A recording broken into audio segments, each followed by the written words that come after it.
What a day for a daydream. What a day for a daydreaming boy. To some, Jim McMahon is a loose cannon, an enigmatic character with an arm that's shot and a body that's taken a few too many beatings. But his opponents know him by just one word: winner. Despite a monumental effort last week, the New York Giants came up short.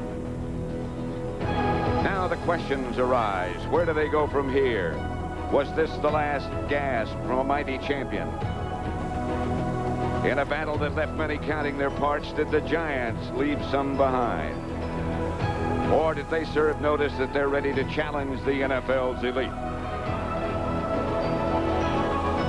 It's sudden death time. The winner extends their season, while the loser gets a head start on winter hibernation.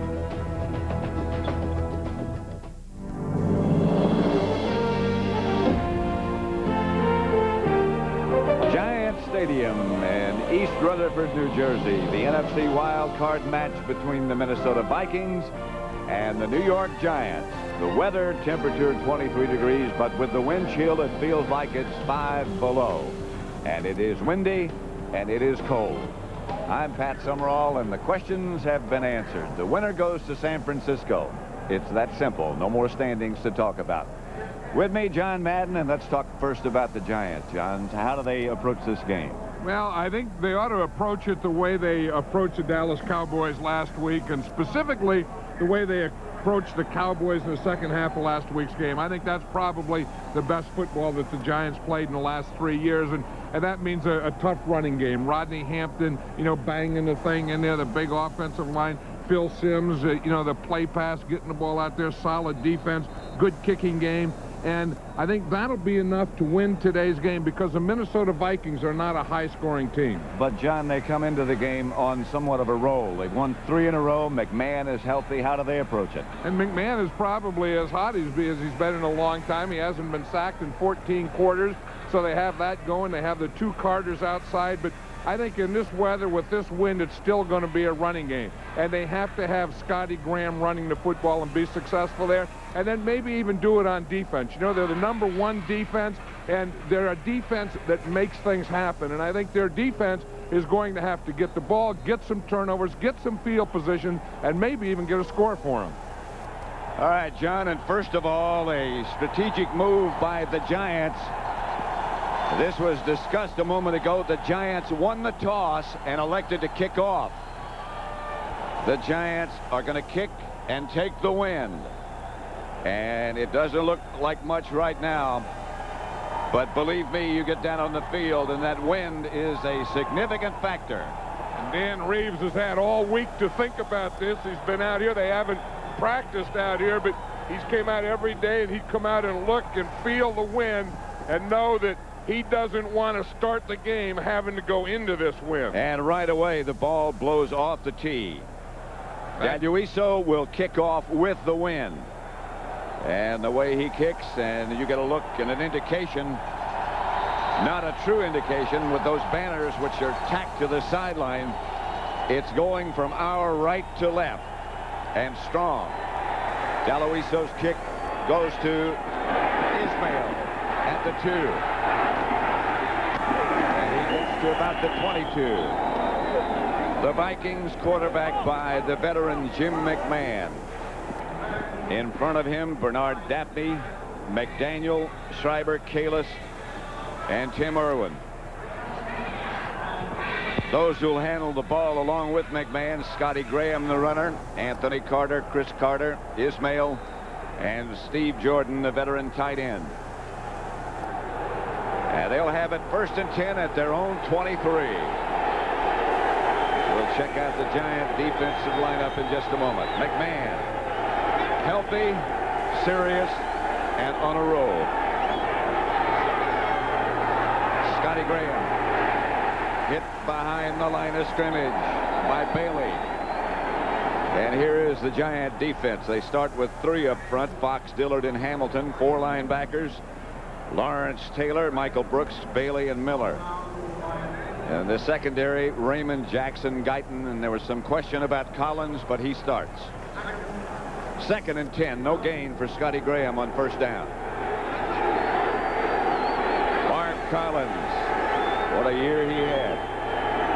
2nd and 10, they go with 3 wide receivers, 4 wide receivers now.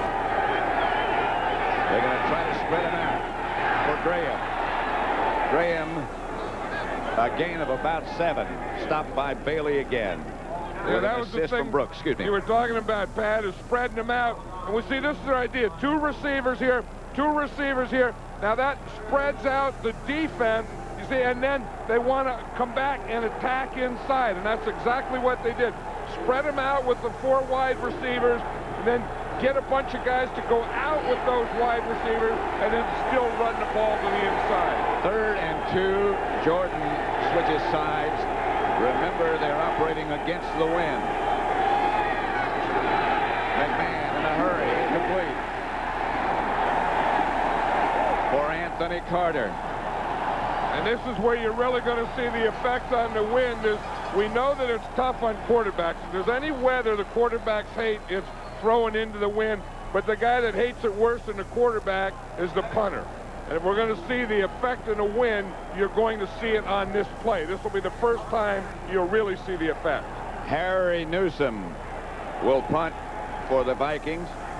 And standing out on the midfield portion a moment ago, the ball just dies off the side of his foot. And just as you said, what an effect on the punter. It's out of bounds, and the Giants will take over at their own 42. Well, we know that Jim McMahon wouldn't like it, but Harry Newsom, the punter, would hate it. And you know that it's in his mind there. I think that's part wind. The other part was shank. I agree with you. But look at that ball. I mean, the ball doesn't do anything. It doesn't spiral or anything. You just put it into the wind, and it just kind of flops. It's just a flutter. 1st and 10, Giants at their own 43. They go with 3 tight ends to begin with, and Rodney Hampton, the running back. Hampton gets the first carry and gets a good gain of about 6. Jack Del Rio the stop. Phil Simms, an outstanding year for Phil. Opens at quarterback. Moore in place of Jumbo Elliott, Roberts, Oates, Kratch, and Riesenberg in front of Phil Simms. Hampton, Bunch, Callaway, Jackson, and Cross. That'll change a lot on almost every play. Callaway comes wide left. Jackson is split wide right. 2nd and 4. Simms to Hampton. He'll get the first down and more. To the 45. Here's the Minnesota defensive lineup now. Dolman, Randall, Tuaolo, and Roy Barker. Strickland, Del Rio, and Jenkins, the 3 linebackers. They play a 4-3. McMillan and Lee, the corners, gambling corners. Vincey Glenn and McGriggs, surprisingly good safety men. Surprisingly not because of their ability, but because you don't hear that much about them. The Minnesota defense has been tough in the first quarter. Simms strike to Callaway. Inside the Vikings 30, about the 27. And that's what Phil Simms was looking for, Pat. He was talking about it yesterday, that seam pass, where you just throw right up the seam and in the seam of a zone. You'll see it here. He's going to look to the left. He has Callaway going right up the seam. You see right up the numbers, and the seam is between the cornerback, the outside defensive back, and the safety. 18-yard pickup. Nobody throws that pass better than Phil Simms. He's the master. Hampton to the outside to about the 17. Vincey Glenn made the stop.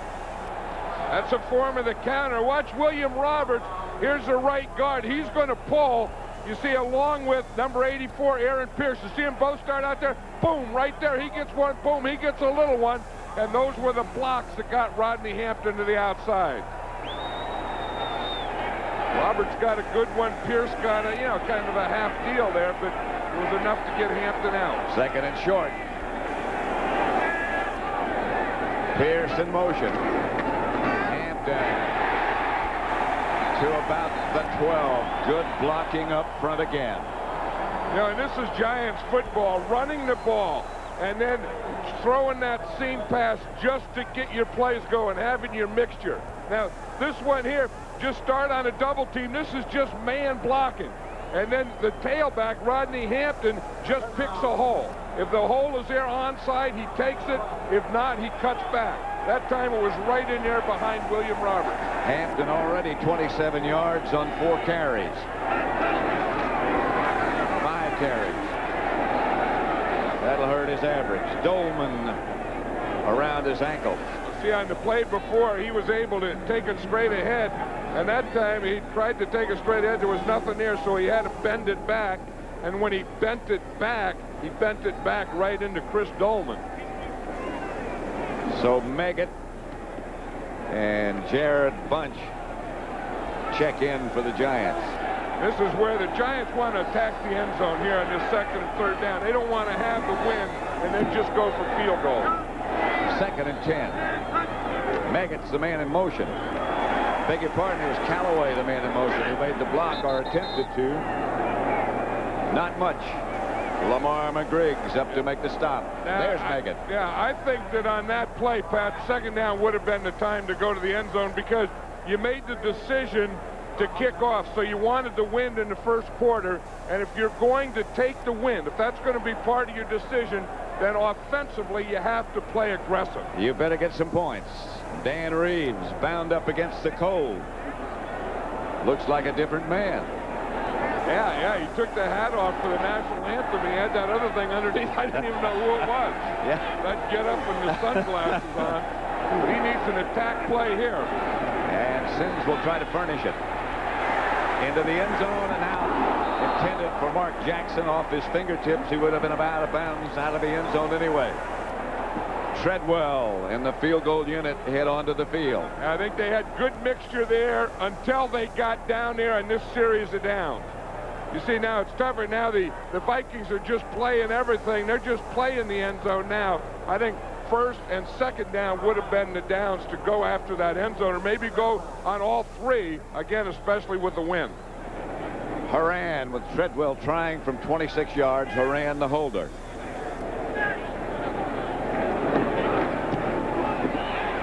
And the Giants have a 3-0 lead with 8:35 left in the 1st quarter.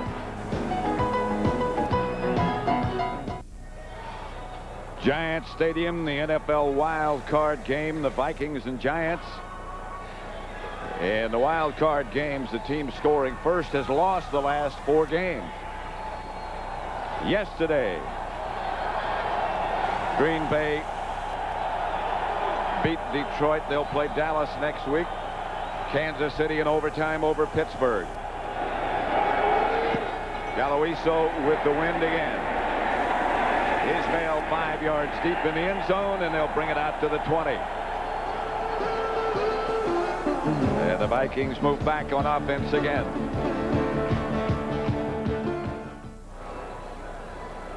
Back at Giants Stadium, Pat Summerall with John Madden. Cold and windy with the wind chill factor below 0. Looks can be deceiving, can't they?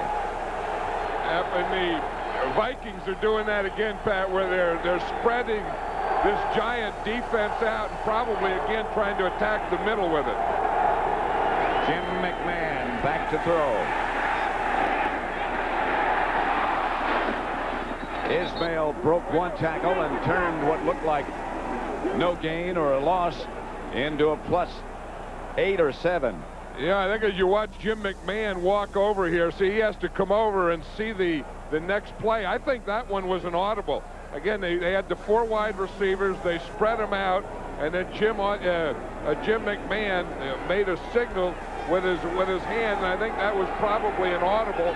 And I wouldn't have been surprised if it changed from a run to a pass. 2nd and 4.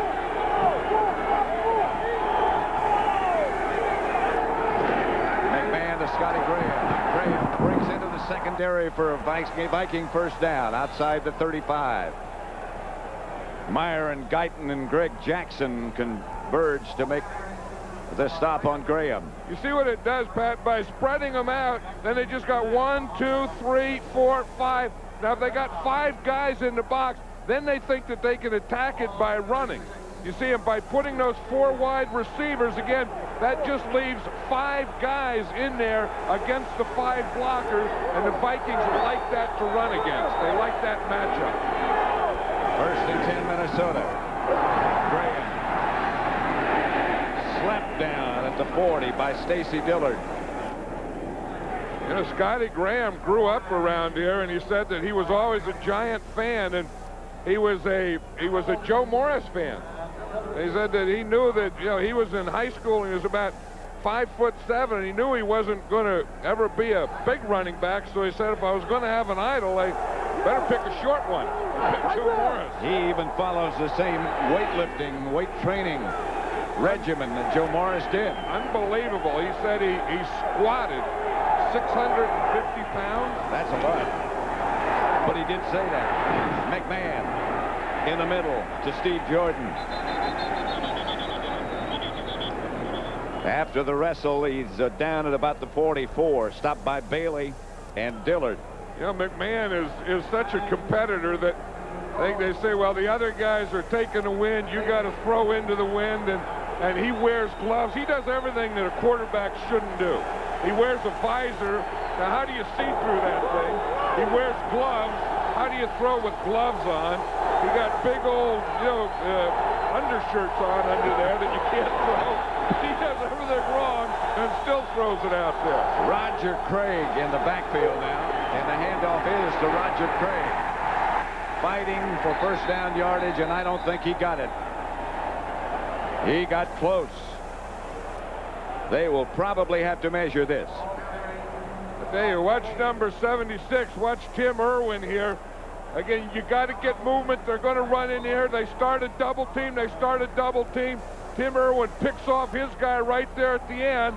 Then he knows Roger Craig needs a first down. You see Tim Irwin right at the end there. He gave him that one little extra push. That's what a 13-year veteran tackle does, who's also a lawyer in the offseason. I was out on the field before the game. A couple of hours before the game with Tim Irwin. He said to me, what are you, nuts? You don't have to be out here. Get back up there where you belong. And Tim Irwin didn't push Roger Craig far enough, and Denny Green is doing the proper thing. I know that, you know, you get in a game like this, and as he always says, you plan your work and you work your plan. And emotionally, you'd say, let's go for it. But during the week, you know, if you get in this situation, you have to punt. Newsom's first punt against the wind was only 27 yards. This, too, against the wind. And it was a flopper. I'll bet you one. I don't know how far it'll go, but I bet it doesn't spiral. Flopper, I like that. It's going to start flopping right now. Not bad, however. Fair catch by Meggett down at about the 16. 39-yard punt against the wind. 5:26 left in the first quarter. The referee is Ed Hockley, who we've seen a lot of this year in big games. And Dave Meggett was over there talking to one of the officials, and he was talking about the difference between a fair catch signal and being able to shield your eyes. Meggett was saying that if he just puts his hand up there to shield his eyes, don't call that a fair catch. First down, Giants at their own 17. Sims to Hampton. Just short of the 20. Stopped by John Randall. Yeah, if you look, here's the cocked nose tackle in here, you know, and he's cocked pointed in towards the center.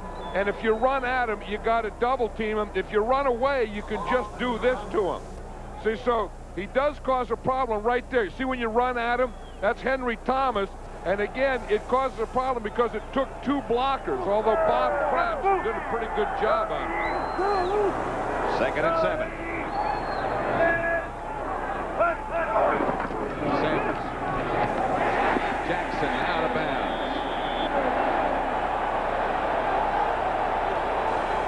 temperature plus 20. That does not include the wind chill factor, which makes it feel like it's below 0. And yes, it does feel like that. Yeah, I think like we were talking, I was talking to Tim Irwin out there in the field, and we were practicing our spit. I says if you spit and it freezes before it hits the ground, it's too cold to play football, and it passed the test. We spit and it didn't freeze before it hit the ground, so we said, let's play the game. My reaction to that is, I don't know about practicing spitting. You and Tim Irwin? I hope we got that on tape.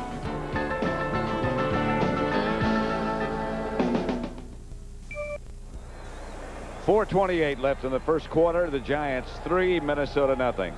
Pat, who do you think would wear something like that that says moon boot on it? That has to be a kicker's deal. I think it's a guy that practices spitting. Moon boot. I've seen a lot of things at the sideline. Sims lunges over the left, stopped by Fred Strickland.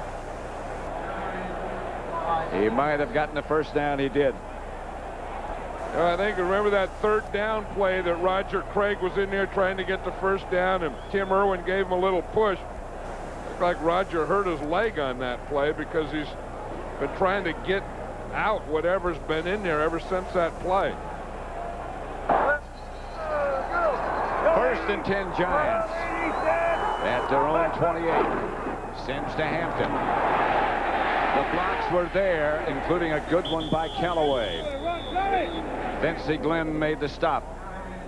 Yeah, that was the thing that Dan Reeves really likes about Callaway. They're going to get a lead here to this side. Callaway, the outside receiver, is going to come in to block. Dolman took an inside, a good block there by Callaway, and then Rodney Hampton was able to get to 5 yards, but part of it was given to him by Dolman by taking that inside slant. Giants in a hurry, 2nd and 5. Punts the ball carrier, wrapped up by Dolman. And Randall. I don't mean to be critical, but I think if I had the wind with me in a day like this, I wouldn't be handing the ball to Jared Bunch. They did a couple of things right. They got in a hurry. They got the play underway in a hurry. But I think I'd put it in the air. I agree with you. Yeah, I think so. If you're going to, if you have the wind, then you ought to use it. And if you're going to use it, you ought to try that seam pass again, because they did hit it once to Callaway, and I think it's still there. And Sims throws it, as we said, better than anybody.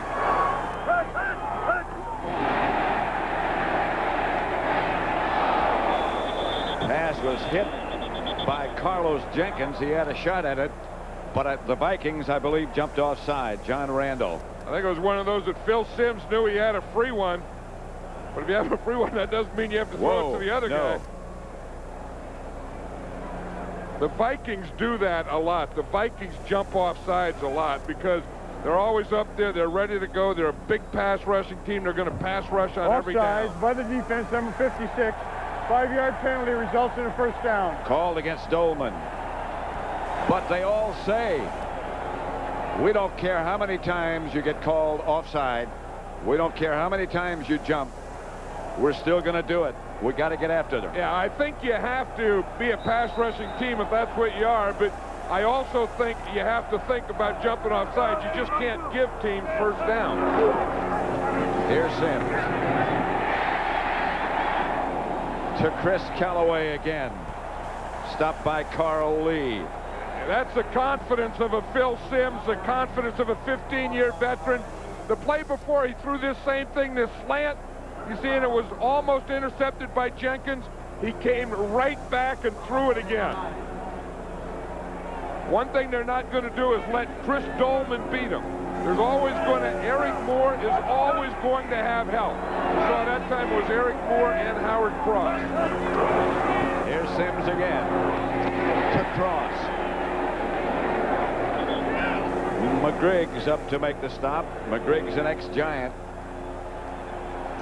Howard Cross on the play before helped block. On that play, he became a receiver.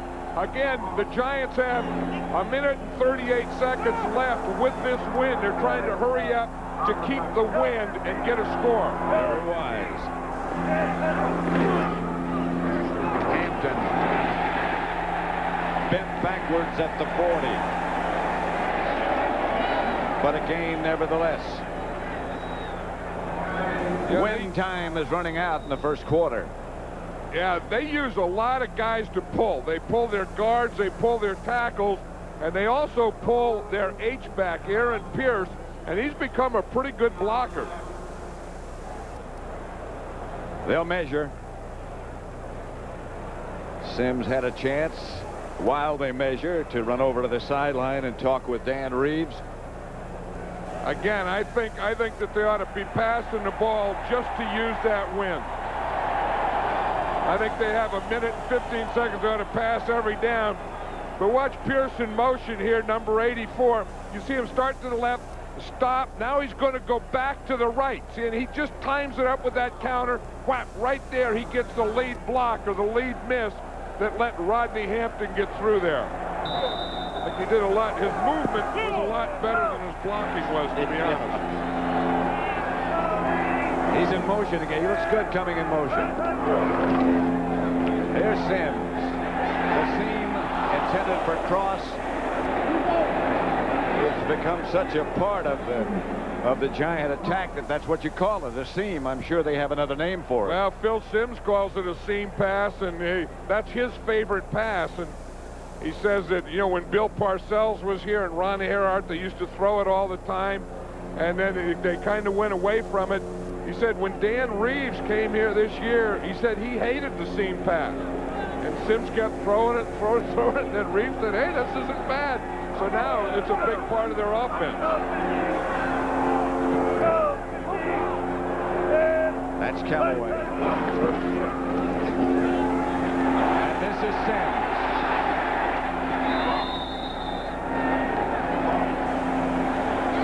The clock still runs. That's how much time they have to take advantage of the wind. Sims did not get the first down.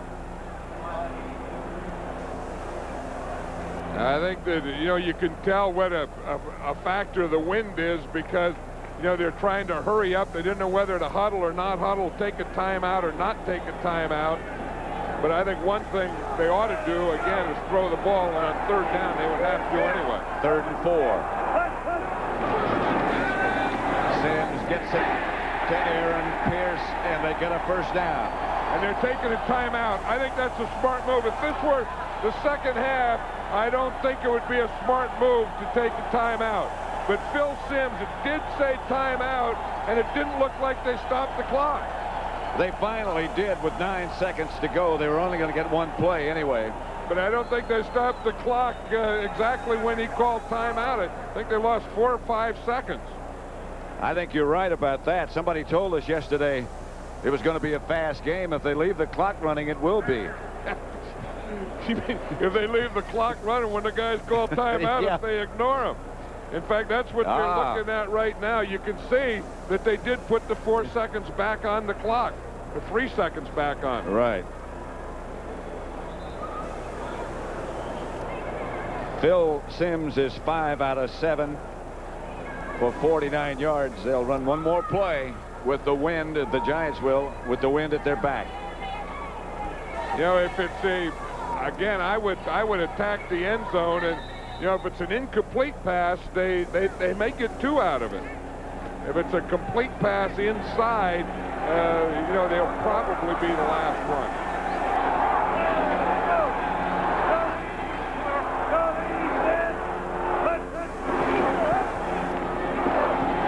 Sims rolls right, gets it out to Jackson, who stays in bounds.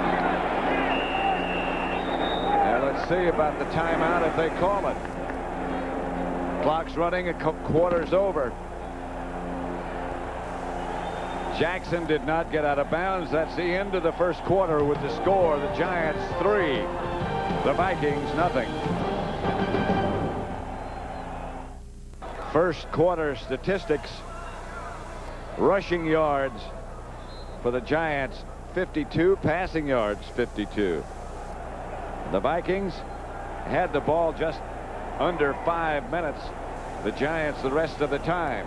And maybe the most important stat, Pat, is the Giants took the wind, but they only got 3 points when they had the wind. And to me, right now, at the end of the first quarter, that's a Viking victory, even though they only have first downs and they're losing all the other stats. Because, again, they won the toss and took the win. They won the toss and kicked off. Lewis Tillman has replaced Rodney Hampton.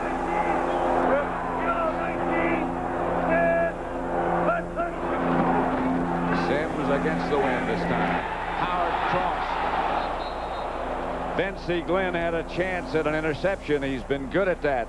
That one, because it bounced off Cross's fingers, I think distracted him. And that was Phil Sims's favorite pass into the area where he says is the wind is the worst. He said the wind, you're always throwing into the wind when you're going in this direction. There's probably no one that knows this wind better than Phil Simms. And he said the closer you get to the end zone, the more windy it is. If you just go down, you'll see these flags as they change. Little wind, more wind. You see, the closer you get to the end zone, the windier it gets. Dolman jumped. Sims has got a free play. Incomplete. Mark Jackson, the intended receiver. But the Vikings, Chris Dolman jumped offside. And you see, and that's the second time. You know, Phil Simms, again, a 15-year veteran, a smart quarterback. You notice the thing, they jumped offsides both times on third down. By the defense, number 56. The 5-yard penalty, repeat third down. So they'll have another shot. See, the thing is, you get back there and he's in the shotgun and you give him a little something to make a move. You know, it may be a little flinch. You hold a little longer count. You see Dolman right there. He was the guy that moved. But, you know, and they say that they'll take those offsides, but I don't know. I think you have to be aware of them on third down. 3rd and 2, Hampton has replaced Tillman now as the running back. And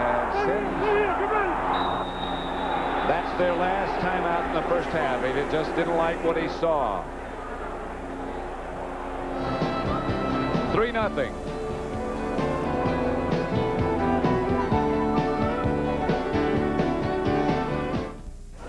No, my plan's... In the NFC yesterday, the Packers beat the Lions 28-24. So Saturday, the winner of this game plays the 49ers, and Sunday the Packers will be at Texas Stadium against the Cowboys. In the AFC, the Chiefs over the Steelers in overtime. So the Chiefs will play the Oilers, and the winner of today's Bronco Raider game will play at Buffalo. You know, talking about the Oilers, I was looking out there watching the pregame warm-up, and lo and behold, I saw Warren Moon here. Warren Moon's at the game. Getting used to the cold weather, I guess. I don't know for what reason. They're home next week. Maybe business. Here's Sims. Outside and through the hands of Mark Jackson. Tell you, in the last 3 weeks, Mark Jackson has killed him. Remember, against Phoenix, he had the fumble. He had the drop passes last week. And that was a this is a big third down play. Sims gets here. He reads it, a little play pass. He has Cratch pull. Cratch blocks Dolman.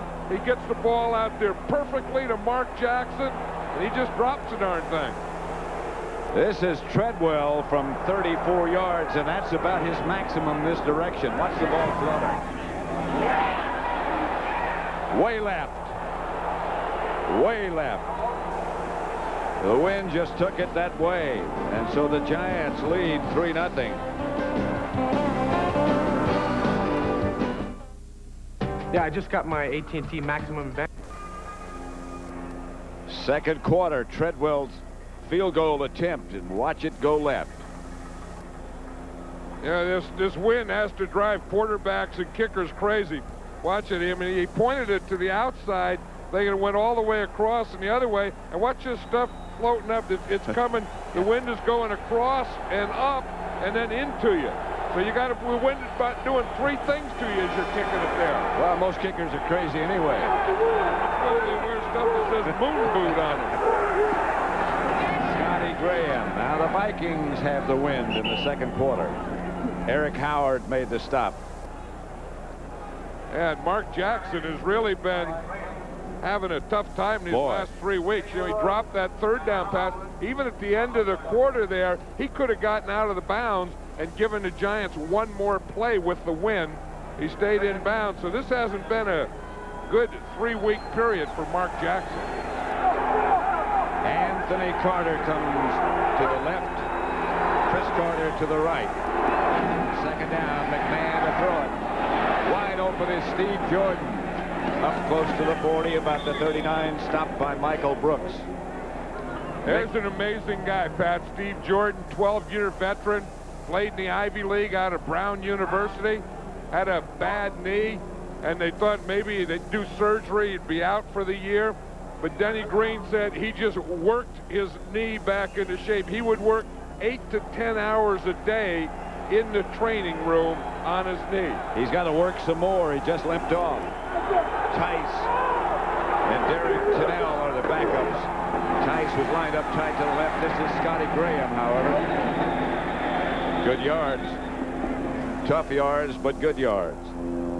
Well, they caught Corey Miller in the inside. Corey Miller, again, is playing the inside, thinking Scotty Graham is going to be an inside runner. You see him here. He should have stayed outside. Scotty Graham takes it and then bounces it out. Corey Miller should have stayed on the outside. You see him right there. He starts to take the inside, gets tripped up a little. Scotty Graham read that and was able to bounce it to the outside. Second down. They need 6.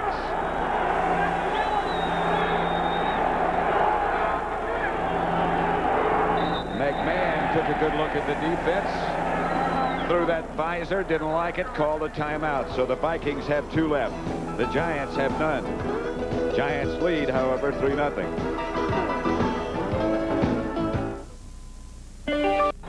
Snap read.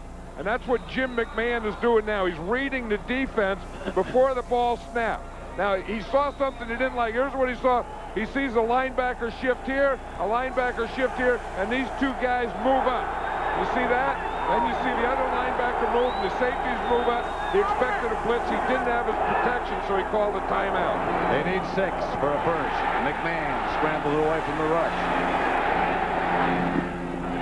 Incomplete. Chris Carter was the intended receiver.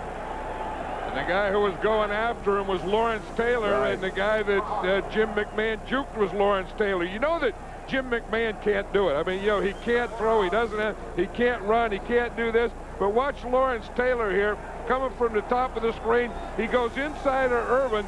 Just as he gets inside, McMahon sees it. He's smart enough to know that and get outside. That was a good move, though, that Taylor made on Tim Irwin. 3rd and 6. Taylor's on the right this time. Here he comes. They double him this time. And McMahon pass is caught by Anthony Carter, but he's out of bounds. So the Vikings will have to punt with the wind. And this is a tough thing to do, you know, to throw that corner pattern against that cover 2 that the Giants use. They have that corner coming up and the safety coming over. Even though it's a zone, when you throw that pattern to the outside, it's always going to be into a form of double coverage. Newsom back to punt. Meggett back deep for the Giants at the 15. Better kick. Much better by Newsom.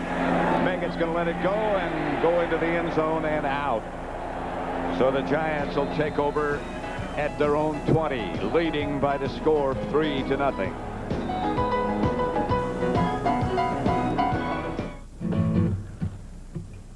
What's in the bag?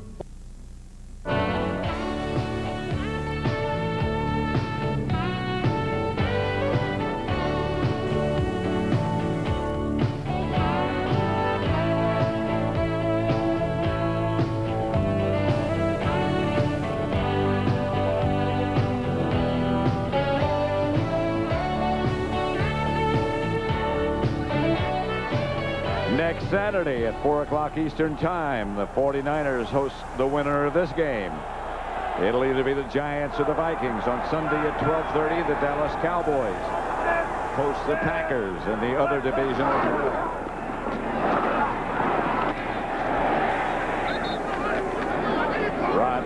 Hampton on first down. Stopped by Ed McDaniel. They're talking about next week where the winner of this game playing the 49ers, and of course Green Bay Packers playing at Dallas. That was sure an effort last week here by the Dallas Cowboys and Emmitt Smith. That was one of the most courageous efforts by a player that I've ever seen in Emmitt Smith. I agree with you. And we've seen a lot. Today in the pregame, I saw Troy Aikman wearing a suit. No, I don't think it was a suit. He was wearing a tie or something. I don't know where he just came from. What was he wearing? He was wearing a coat and that tie and all that stuff. Hair was combed. Hampton gets the carry. It'll bring up a third down situation for the Giants. Third and about 5. Giant plays so far 21 with the wind. 104 yards, 5 against the wind, and 5 yards. And they need 5 more.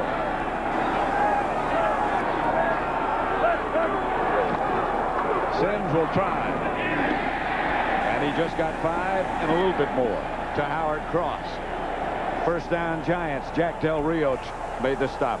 I think the thing that Phil Sims knows is he knows you can still throw into the wind, and the type of pass you throw is this. You see, just that little thing, Cross goes up, he does a little hook, he gets a first down. You keep the ball low, you keep the spiral tight, and you keep the passes short, and you keep them inside. And you do all those things because you've been playing here for 15 years. You hear so much about arm strength, but that is about the maximum you can throw with effectiveness. That's Hampton over the right side. Stopped by John Randall. Tuaolo with an assist. And you know, the defenses can play the wind too. That if the offense is going into the wind, then they can shorten down the field, and they can shrink the field from the sides too, because they know that you can't get outside, you can't throw outside, and you can't throw deep. So you can bring your corners in, they can play the run more to the inside, and you can bring your safeties up, and you can shrink the whole field down on the offense. Megan split wide to the right this time. The handoff is to Hampton, who's hit just as he gets to the line of scrimmage by John Randall. See, that's what the Vikings have, is they're rushing the passer, and in rushing the passer, you watch Randall there, sometimes you'll just run right into a run. You see, they start the penetration there. Randall is going on a pass rush. He's thinking pass rush, but again, he gets a penetration, and whap, there's a runner. Watch number 93. He just starts to get penetration and runs right into Hampton. One thing they do is that defense of the Minnesota Vikings does penetrate. 3rd and 9. Sims back to throw it. Going to be a screen pass. And it's going to be effective, but does not get the first down. Short of the 40. They needed about the 41 for the first. Ed McDaniel made the stop. The Giants will have to punt. Mike Horan, the left-footed Giant kicker, has had his problems in recent weeks. Well, I think as the wind started, Horan's problem started. And again, you know, he's a directional kicker. Dan Reeves brought him in here to directional kick. That means to kick the ball outside the numbers to the right or the left. Don't kick the ball down the middle of the field. Carter and Parker are back deep for Minnesota. This is a pretty good kick. Over the head of Carter. He does make the catch and gets it back outside the 25 to about the 28, where the Vikings will take over. 40-yard punt. You know, that was a heck of a punt. You know, we talk about directional punting. Watch, he's going to punt to his left. He turns to his left, and he punts there. Now, that is a heck of a spiral that can just cut right through that wind. I mean, he put something on that didn't make that ball fly.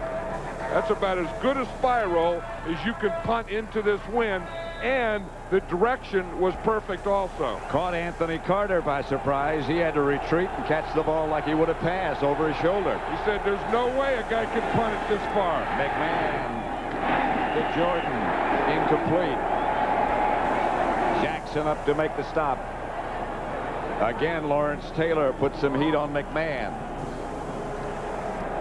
You know, Jim McMahon, who's 3 out of 7, down on the field, I was talking to him before the game. I said, you don't mind this cold weather, this windy weather, those years in Chicago? He said, who told you that? I hate cold weather. I don't like to play in cold weather. That's a myth. Jim McMahon's a rebel, and he's going to hate whatever you say you don't hate. Whatever you said, he was going to say, I do hate it. He said he doesn't, he does. You say he does, he doesn't.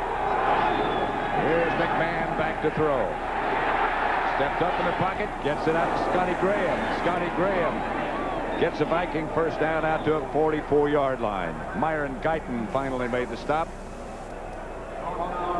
But Minnesota gets the first. You know, one thing about Jim McMahon, when he goes back, he not only sees everything, but he feels everything. Watch Keith Hamilton right there, number 75. He's going to jump up and leave his feet. Now, the minute that he jumped up, he took a lane that McMahon was looking at. He took that lane away from him, and then McMahon just went out to the left and found another lane. Vikings this time go with those 4 wide receivers to spread them out. McMahon goes wide. But the Giants get there in a hurry. That's Jake Reed that made the catch. Mark Collins was the first tackler. The Vikings feel that if you play 1 tight end, 2 wide receivers against this Giant defense, that you're playing right into their hands. You either have to play 2 or 3 tight ends or 3 or 4 wide receivers, but don't play a regular offense against this Giant defense because you're playing right into their hands. 2nd and 7.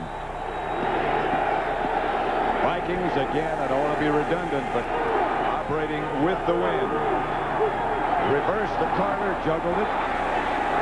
Cuts back across midfield to about the Giant 49, 48 maybe. You know, that's the first time that one of the Carters has gotten the ball, and I think if the Minnesota Vikings are going to do anything, they have to get the ball to one of the Carters when they have the wind. Now, they can throw it to him here. They're trying it on a reverse. And again, Anthony Carter is a great open field runner. That's why he was back there as a punt returner, too. But neither Carter has caught a pass yet. 3rd and 2.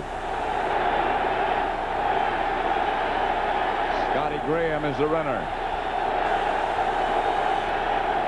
Down to 1 second on the game clock. McMahon shifts 1 tackler. Throws intended for Jordan in a hurry. It's incomplete, and the Giants force a Viking punt. And this Giant crowd knows their defense. Did you hear him? It starts to get 3rd down. The crowd starts, and you can feel them getting bigger and bigger and bigger. And then when that ball snapped, it's tough for the quarterback to hear. And then, of course, when they stop him, they just go crazy.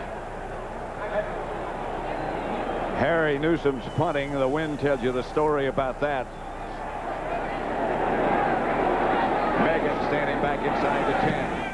Newsom a high kick this time. Megan signals fair catch and makes it at the 19. So the Giants take over at their own, just inside their own 20. At about the 20 make it. 5:50 left to play in the first half. And the Giants leading the Vikings by the score of 3-0. You know, Jim McMahon is thinking right there that, you know, that they have the wind, and I'm sure they're thinking that when you have the wind, even though they know they have to run to beat the Giants, they know they, can't cause any turnovers, but again, you want to use that wind, and to use it, I think somewhere in this half, he better start getting the ball to the Carters. At the 20, the Giants will take over. Jackson in motion. Pitches back to Hampton. To the line of scrimmage. Maybe the last surge got him a yard. You know, one thing, the Giants are trying to take advantage of Chris Dolman, and what he's doing is he's trying to take an inside. You see him here. Now, he's trying to take an inside here on Eric Moore, so they're just bringing the ball right outside of him. You see, he's coming in here. See him take the inside. He's running himself right out of the play. So if he wants to take that inside, then they're trying to get that pitch out there and get outside of him. 2nd and 9. The other defensive players have been able to stop that so far. Here's Hampton straight ahead. They tried to trap. Trap didn't work. Crowd perhaps a little impatient with the Giant conservative approach. A few boos here and there. But against the wind, you just can't operate. And one thing about the Minnesota Vikings is, even though they're pass rushers and they're all going to rush your passer, they do pursue and they do gang tackle. That's a Tony Dungy type of defense, that any play that they run, he wants all white jerseys going to the ball. Speaking of Tony Dungy, he was telling us last night he thought it was going to be a very fast game. And so far, it really has been. Sims gets it out to Megan. Megan hit at the 25 by Anthony Parker.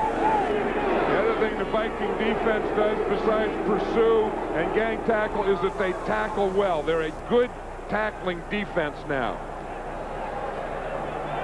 A good defensive series by Minnesota. And Horan will have to punt again, this time from back at his own 10. Again, Anthony Carter and Anthony Parker back deep for the Vikings, standing at the 40. If Horan can kick another one like he did last time, everybody will be happy. This is a flopper. Parker signals fair catch. And the Vikings take over closer to midfield. Did you see the interesting thing, Pat, there is that the Vikings know that Horan is a directional punter. So they put 2 return men back there, and they lined them up on the numbers. So if he punted to the left, Carter was there, and he punted to the right, he punted right to the guy. So the Vikings take over. 1st and 10, 3:48. And that's how much time they have in this half with the wind at their back. So McMahon's got to go to work. He gives it to Scotty Graham. Eric Howard is the first Giant there, nothing doing. Yeah, Scotty Graham didn't run on that play. I don't know what, but you can't, if you're going to run against these Giants, you better take the ball and wham it in there. I mean, he was tiptoeing there like he was looking for something to happen. I mean, watch him. If you're going to run the ball, take it and run it. But he gets the ball here, and you start doing that against the Giants, all they're going to do is have about 6, 7 guys come and jump on you. I mean, you're either going to run it, take it up in there and run the darn thing, or don't run it. But you can't do that. That run was like he was back in the pharmacy where he was 3 months ago. And running like that will send you back to the pharmacy. 2nd and 11. McMahon has some protection. Gets it to Anthony Carter. And it's a Viking first down in Giant territory at their 41. That's the first time that one of the Carters has caught the ball. And again, they're playing off. They're giving him a little cushion there. Now here, Mark Collins, we know, has that knee injury. He's playing a little softer today. He gave Anthony Carter a lot of cushion out there. In fact, Greg Jackson had to make the tackle for Mark Collins. I'm surprised that the Vikings haven't tried more against Collins to test him out. 4 wide receivers. McMahon gives to Graham. Graham gets very little. Mike Fox and Keith Hamilton converge to make the snap. Yeah, we were talking to Jim McMahon last night about, that over the years, Anthony Carter has been a great wide receiver in this league, but Chris Carter has really come on and caught more passes and been the go-to guy. And Jim McMahon says the go-to guy to me is the first guy that gets open. Yeah. Forget about all those reads. I'll find a guy that's open, and he's my man. 2 minutes left in the first half. UPS. Back at Giant Stadium, Pat Summerall with John Madden. 2 minutes left in the first half. The Giants got the wind by kicking off when they won the toss. Took the win. Got a field goal, and that's the score. 3-0. Viking 2nd down and 9 at the Giant 40. They make the reverse. McMahon going deep for Chris Carter. Touchdown, Viking. Yeah, we were just saying that they hadn't thrown to the Carters. We were just saying that they really haven't tried Mark Collins. Mark Collins injured his knee in practice, didn't know if he would play.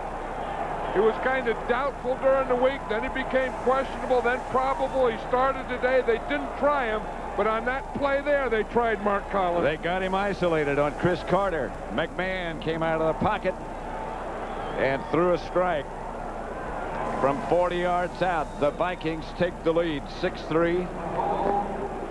Juan Rivez will try to make it 7-3. And he does. 1:53 left to play in the first half. If you're the Giants now, John, and you get the kickoff, what kind of an approach do you take? Would you be conservative, or would you go for something? I think you have to be conservative if you don't have the win. But we see here, here's how the Vikings started. They bring a motion, and then they're going to fake a reverse, and then McMahon is going to get out here. Carter is going to go deep right there against Mark Collins. But you see, here comes the motion. That gets Collins off. Then they fake the reverse to the motion guy. McMahon gets to the outside, one-on-one on Mark Collins, and no help to the inside.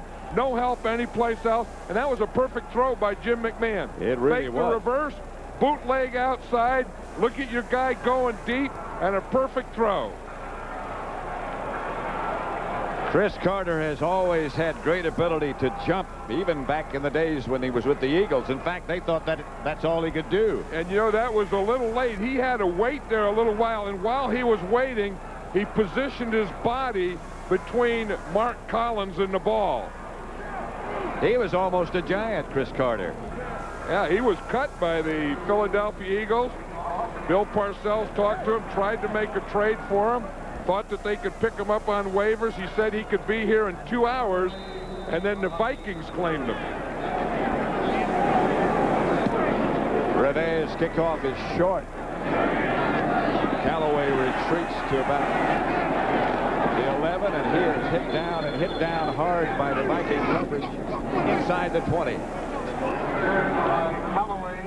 Lamar McGriggs down to make the stop with Brent Novoselsky. Yeah, I think the Giants, and you don't like to be conservative, and you know that you know that's not the way to end a half, but I think that this game is going to be the game that we've been talking about. It's going to be with the wind and against the wind, and you don't want to do anything stupid. You don't want to do anything stupid into the wind anyway. And they have no timeouts left either. He's going to throw it, but it's going to be a screen pass. Rodney Hampton gets up to about the 25, 26 maybe. Stopped by Carl Lee. Tried to strip the ball loose, but didn't. I think the fans want something to happen. I don't know if they realize, but I'm sure they do. These are very smart fans. I don't know if they realize the Giants that don't have any timeouts left. And are going against that wind. Yeah, that's right. And they're huddling up. They probably, the ones that know they don't have any timeouts left, are saying, what the heck are you huddling up for? And the ones that don't know they don't have any timeouts left are saying, why don't you take a timeout? It's because those fans are all huddled up. They don't realize this. The running play to Hampton. Good tackle by Vincey Glenn. That's one thing that's really impressed me in this first half about this Viking defense. We knew they were a good defense, a good pass rushing defense, but they've been tackling awfully crisply. Sims stopped the clock on first down. Again, no timeouts left. And just look at the offense with the wind and against the wind. Yeah, but the biggest thing, I think, is we see that the Giants did a lot more with the win, but they only got 3 points. I think when they had to win, I don't think they were aggressive at the end of the first quarter. Conversely, we saw that the Vikings were aggressive. They went the bootleg and the deep pass to Chris Carter against Mark Collins. Remember that haunted them 2 or 3 weeks ago against Phoenix when they got down close and only got field goals. And Phoenix came back in the second half. There's Sims. Doesn't see the men coming from behind. That's a pass, not a fumble. Roy Barker around the corner. Stayed in pursuit. Yeah, we know that the Minnesota Viking, you know about Chris Dolman, you know about Randall and Henry Thomas. But this Roy Barker is starting to come now, and they think that, you know, that they lost Al Noga a year ago, and Barker had a start and had a slow start, then a pretty good middle, but he's coming up pretty strong here at the end. 3rd and 10. Now the Vikings might think about calling a timeout. Here's Sims rolling left, chased by Dolman, throwing back right to Megan. He tried to throw it, and nothing is there. Yeah, that was Dan Reeves' trick. He was going to throw to Chris Callaway. Chris Callaway was about 30 yards deep here. McGriggs was deep with him. You're going to see the play. We'll just let it go and see when Meggett gets out here. We see Callaway is down here in the bottom. See when he throws back. Now here's Callaway right here. McGriggs sees him though and comes over. You see, if he could have thrown it right now, he had Callaway. But he waits and he waits and he waits. There comes McGriggs, and by now Meggett decided he better not throw it. And this is a Viking timeout. And that means they have one left. Of course, the clock will stop when they change possession. But Horan will have to punt against the wind coming up on the NFL Today halftime report. Greg and Terry will be joined by Washington Redskin Charles Mann for first half analysis, plus Leslie. And Jim Gray will have live locker room reports. That's all coming up at the half.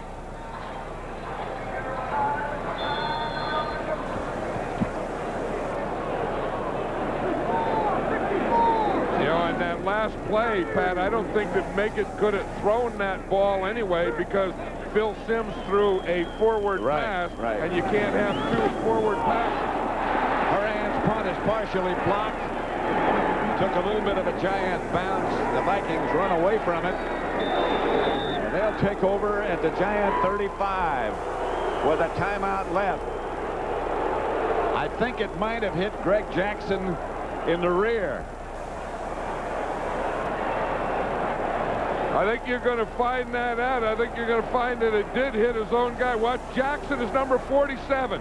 He's being pushed back, and Horan punted the ball right into Jackson. Now, Jackson came too far back or was pushed too far back, and Horan went too far forward. Now watch that. Jackson is pushed right back into Horan, and Jackson is the guy that blocked the punt. Whatever. It's first down Vikings at the Giant 36. And McMahon is going to throw. He does. Yeah. Scotty Graham, who might wish he didn't catch it. He's hit by Michael Brooks. And McMahon will call a timeout with 8 seconds left. That's all the timeouts for the Vikings. They lead 7-3 in the second quarter.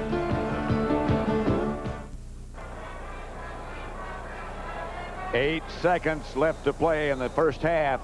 Minnesota 7. That's to our right behind Quad Rivez, who will try a 52-yard field goal.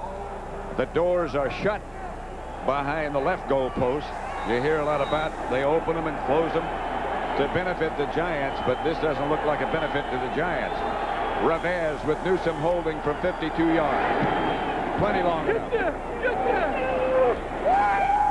And right down the middle. Quad Rivez.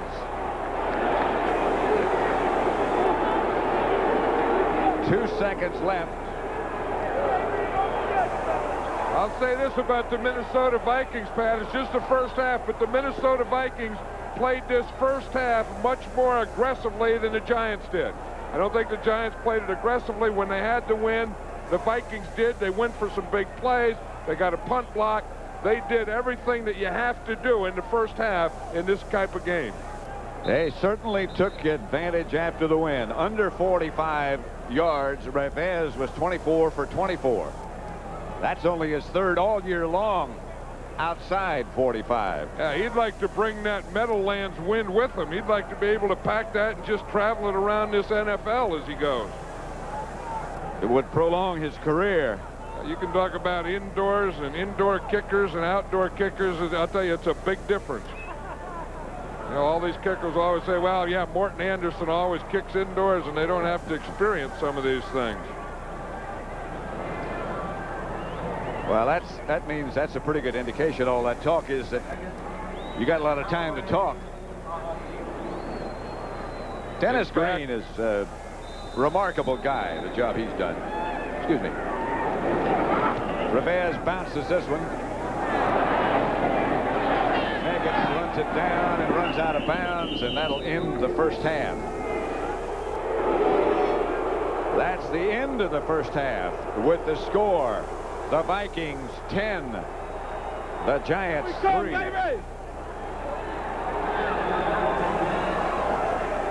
Today halftime report is sponsored by new loose fit Dockers. Nobody does pants like Dockers. Welcome, everyone, back to our studios here in New York, along with Terry Bradshaw and Charles Mann of the Washington Redskins. I'm Greg Gumbel. Cold day at Giant Stadium, but the Minnesota Vikings have found their way to 10 points and a 10-3 halftime lead. Take a look at the highlights from East Rutherford, New Jersey, where the cold temperatures certainly have you shivering on the sidelines, but Phil Simms going up top to Chris Callaway. This an 18-yard pickup, and it set up David Treadwell's 26-yard field goal. Now in the second quarter, Phil Simms to Mark Jackson for first down. You got to hold on to those. Treadwell missed a field goal on the very next play, but this is the touchdown. McMahon rolling to his right from 40 yards out finds Chris Carter, makes the catch over Mark Collins. An extra field goal made it a 10-3 game. What happened on that last touchdown? Tom Moore told us before the game that one of the keys today would be motion by his team. If he could get his receivers in motion, that would affect Jackson and Guyton, the safety, strong and free safety. Now, here's the tight end. Here's play action. There's motion. Now, stop it right there. Look what happens to Guyton, the free safety. He's coming over. Jackson hasn't even moved. He's supposed to be in the middle, but because of motion and play action, he freezes. McMahon out of the pocket, holds the linebackers outside. Now here comes Jackson, and when Jackson made this move up, there's Carter going to the post. Nobody there. Touchdown. The last time Jim McMahon threw a touchdown pass to the Giants was when he was with the Bears. Same thing, outside the pocket post. All right, we talked in the pregame about Chris Dolman, how important it would be for the Giants to cut down his effectiveness. How have they done? Well, I tell you what, they've really taken him out of his game. They've put the tight end over him, Cross, and has really helped Eric Moore out. They've run some play action and whatnot and done some things to really hold him out. But the rest of the defensive line are doing a really good job, and they're really holding him out. All right, Rodney Hampton has rushed for 50-plus yards. That is according to the Giants' game plan. Right. But what else do they have to do in the second half? They have to make some big plays. They have to throw the ball down the field, and they have not done that effectively. They've dropped some balls and whatnot. Phil Simms is doing what he has to do to win the football game, but they have to get the ball deep. They have to play from behind, which is a big problem. Yeah, because that's what the Vikings like. They want you to know, they want to know that you have to throw the football, and you do that when you're behind. Big passes are the key in this game. Look for Aubrey McMillan, the right corner for the Vikings. He loves to come up and play on those 10-yard passes. Simms will come out. He told me this guy and pump it, and he says this guy will bite and they will go deep. And I think if they're going to win the game, they got to get on McMillan and go deep. All right, Terry, Charles, 10-3 at halftime in favor of Minnesota. Here's the latest on the Joe Bugel watch. We spoke with the Phoenix head coach within the past hour. He told us that he and owner Bill Bidwell are scheduled to leave together for the East-West College All-Star game in Palo Alto on Tuesday. Bugel added, quote, "I figure I'll hear something tomorrow, but I'm still waiting for the phone call to actually schedule a meeting with him," end quote. Helping Bugel's cause is the fact that 30 of his players are free agents, and many are saying they will not stay if he goes. A reminder, after the game, Terry, Charles, and I will be with you for the post-game show. We will have complete post-game interviews, all the latest playoff news, and we will talk live with the toast of Titletown, Packers head coach Mike Holmgren. That's the NFL Today post-game show coming up right after the game. And following our football coverage, we'll send you out to West Lafayette, Indiana, where unbeaten Purdue, ranked number 10 in this young college hoop season, hosts Seton Hall. It's a chance to enjoy the special skills of Glenn Robinson of the Purdue Boilermakers. Next up, we'll check in for halftime locker room reports as we send you back to Pat and John at the Meadowlands when the NFL on CBS continues after this word from your local station.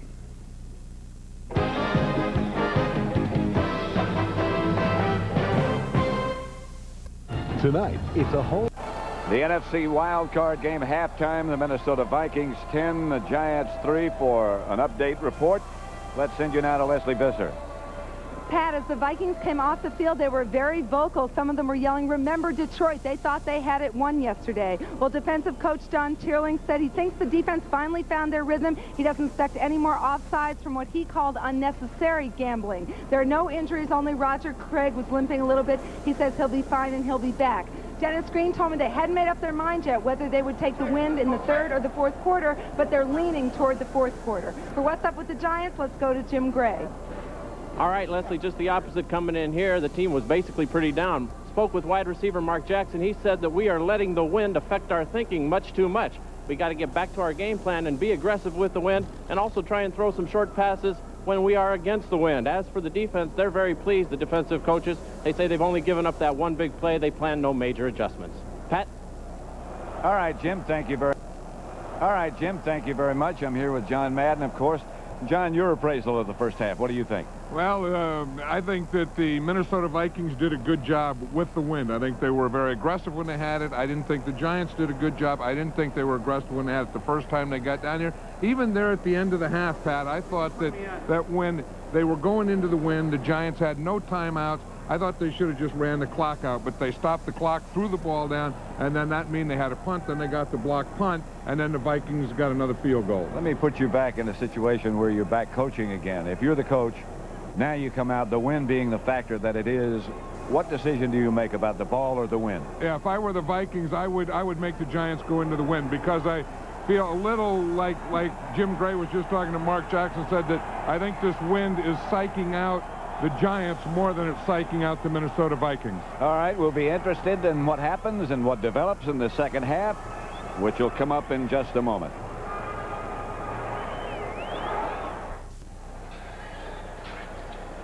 As always, Giants Stadium, packed house. Their Giants trail by the score of 10-3 to the Vikings. And very interesting comment John Madden just made. Jim McMahon doesn't look like he should even be playing. He can't throw, he can't run, he's all beat up. His arm is not what it was, but he can do one thing, John. He can beat you. That's right. You know, and that's what Jim McMahon's all about. I mean, he does everything wrong. Like, you can't wear a visor and play quarterback because you can't even see through that thing. And you shouldn't have all that stuff, all those undershirts on and long sleeves and stuff. You can't play quarterback and wear gloves because you can't throw the ball. And he does all those things. And, you know, Jim McMahon can't do it, but he beats you. If you dropped him in the water, he'd go right straight to the bottom. That's right. But if he could get loose, his team would come out on top. Yeah, he'd end up on the beach somehow. Yeah. He'd go straight to the bottom and end up on the beach because he's a great competitor. I mean, you know, you can't take that away. I mean, the guy, you know, has been. I mean, he's been in Super Bowls. He's won Super Bowls. He knows how to lead a team. The players like him, and he has all those things that maybe the intangibles overcome some of the other things that he lacks. I guess a pretty good clue to what kind of guy he is, McMahon, is he's a good golfer, but he plays barefooted. Yeah, I was in a golf tournament once with him, par 5, dog leg right on the opening on the first hole. He just hit it right over the dog leg. Yeah. First shot out of the thing, it was just like John Daly. Daniel Isso's kickoff with the wind is handled by Ismail, and a flag on the play as Ismail brings it back to about the 27-yard line. Flag on the play. And you know what this is. Well, of course, we also know what the Vikings decided to do. Yep. They decided that they want the win in the fourth quarter. They're going to give the Giants the wind in this third quarter. And for the Giants, this is a good start because they're going to get the win and this penalty. Return, holding by the receiving team, number 85. 10-yard penalty, first down. First down, Vikings, and that penalty backs them up inside the 15. It's always impressed me, Pat, about Giants fans because they know football. I mean, they know that was a big thing, that the Vikings are going into the wind, and they just got a 10-yard penalty. Here's Scotty Graham. He is met by a host of Giants. Keith Hamilton was the first guy there. Corey Miller and crew knocked him out of bounds. Let's look at halftime statistics again. We just got a peek at these. Time of possession, the Giants own that 18-11 plus in both situations, but that's pretty regulation for the Giants. They do keep the ball a lot. They had 10 first downs to 5 for Minnesota, but Minnesota leads at 10-3, 2nd and 11. See, now the Vikings are going back to that thing, Pat. Spread them out. See how they have the 4 wide receivers spread this Giant defense out. McMahon. Pass is almost picked off by Collins. It was behind the intended receiver, well behind. McMahon was hit. It was intended for Ismail. Watch number 93, Mike Fox. You see, he comes off his block, and he hits McMahon, and he hits him right into Keith Hamilton. They made a sandwich out of McMahon. And he's still down. And the first guy there was Mike Fox. Watch number 93 there. See, he comes off his block. McMahon doesn't see him coming. He hits him right there and then hits him right into Keith Hamilton. You know, Jim McMahon tried to get up there, right, Pat, for a minute, and then they had to sit him back down. And now he's lying down. You remember when he was here with the Philadelphia Eagles and he got injured here in this stadium, and I think he had a rib. There's Sean Salisbury. That's the first time today he was knocked down, had one batted ball. Salisbury was number 12, loosening up for the Vikings over on the sideline. That's not much loosening up. That's taking snaps just as if you're going to run plays. You know, again, you're going to see number 93, Mike Fox, good hit, good legal hit, and he hits him right into him, and then Keith Hamilton was coming from the other side. Sort of bent his head and his neck back when he hit Hamilton. Now McMahon, that looks better, is up. Here's Mike Fox. He's going to be the first guy there. He's Keith Hamilton. He'll be the second guy here. Randall McDaniel tries to cut Fox, and you'll see what happens when he fires out to cut him, and he misses him right there. And now Fox has the free shot, and watch Hamilton come in and give a forearm right there to Jim McMahon's head. That was where he got it, the forearm of Keith Hamilton. That's Salisbury. Gives it out to Chris Carter. Carter fumbles, the ball goes out of bounds. He doesn't get the first down, but he picks up some crucial yards. He gives Newsome a little bit of room. He's punting against the wind. The word on Jim McMahon is that he has a mild concussion.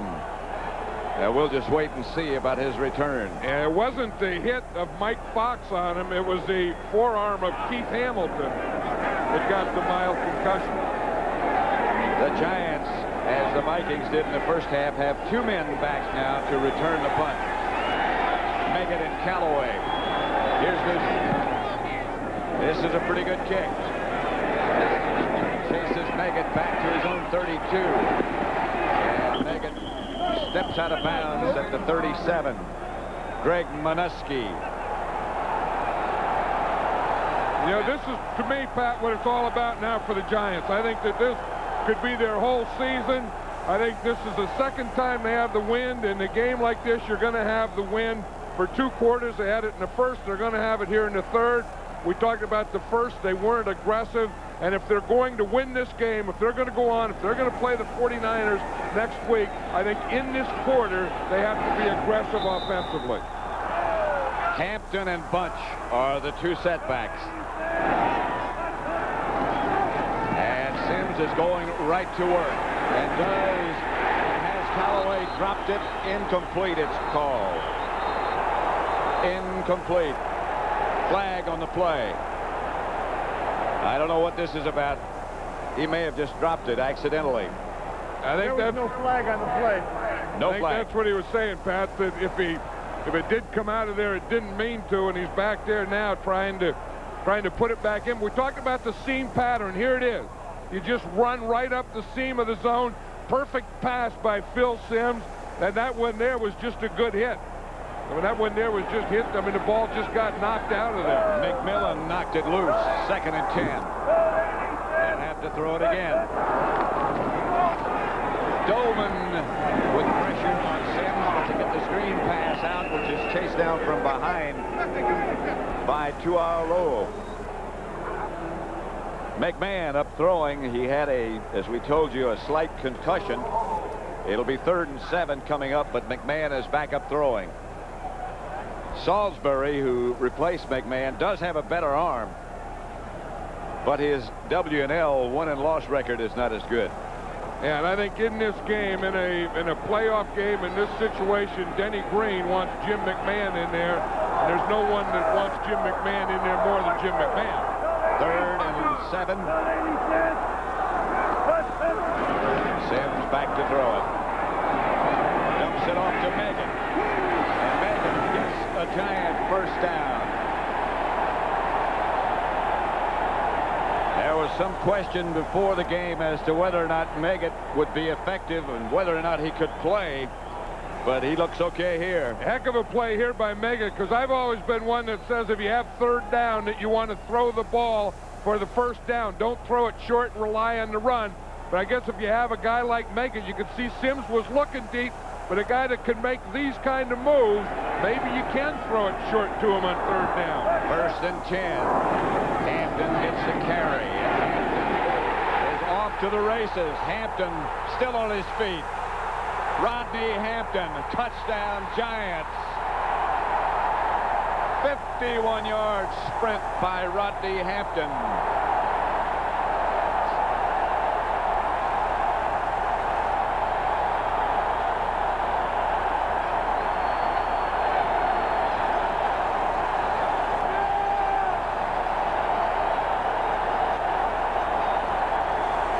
A couple of Vikings had shots at Hampton, but they couldn't get him down. He's over 100 yards today. 51 of them came on that touchdown run. Treadwell will try to tie it up, does. 10-10.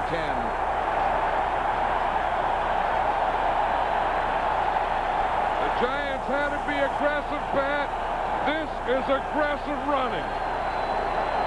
10-10 tie.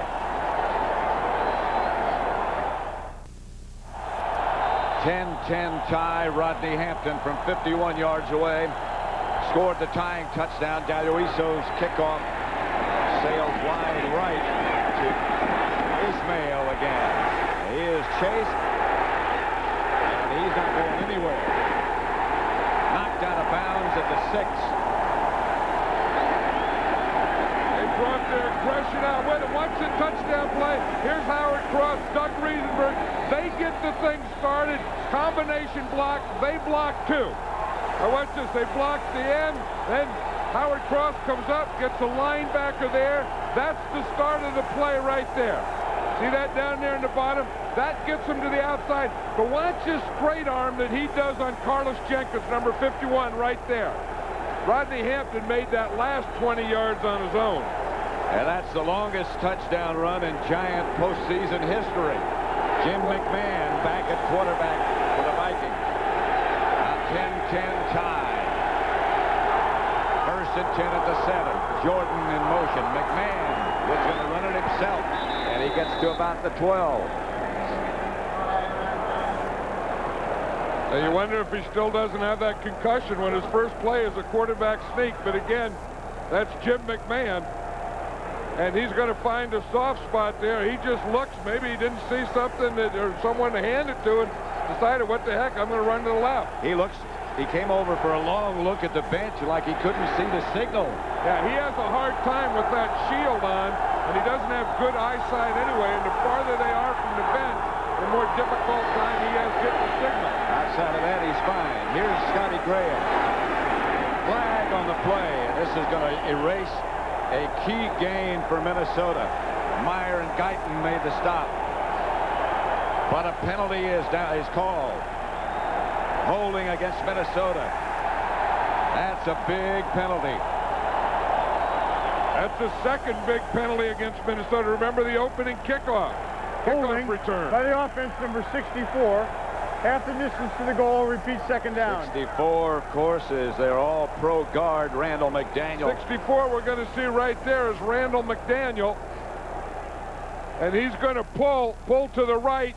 And right there, he made the block. In fact, it became a tackle. Yep. A takedown. And that's exactly what it was.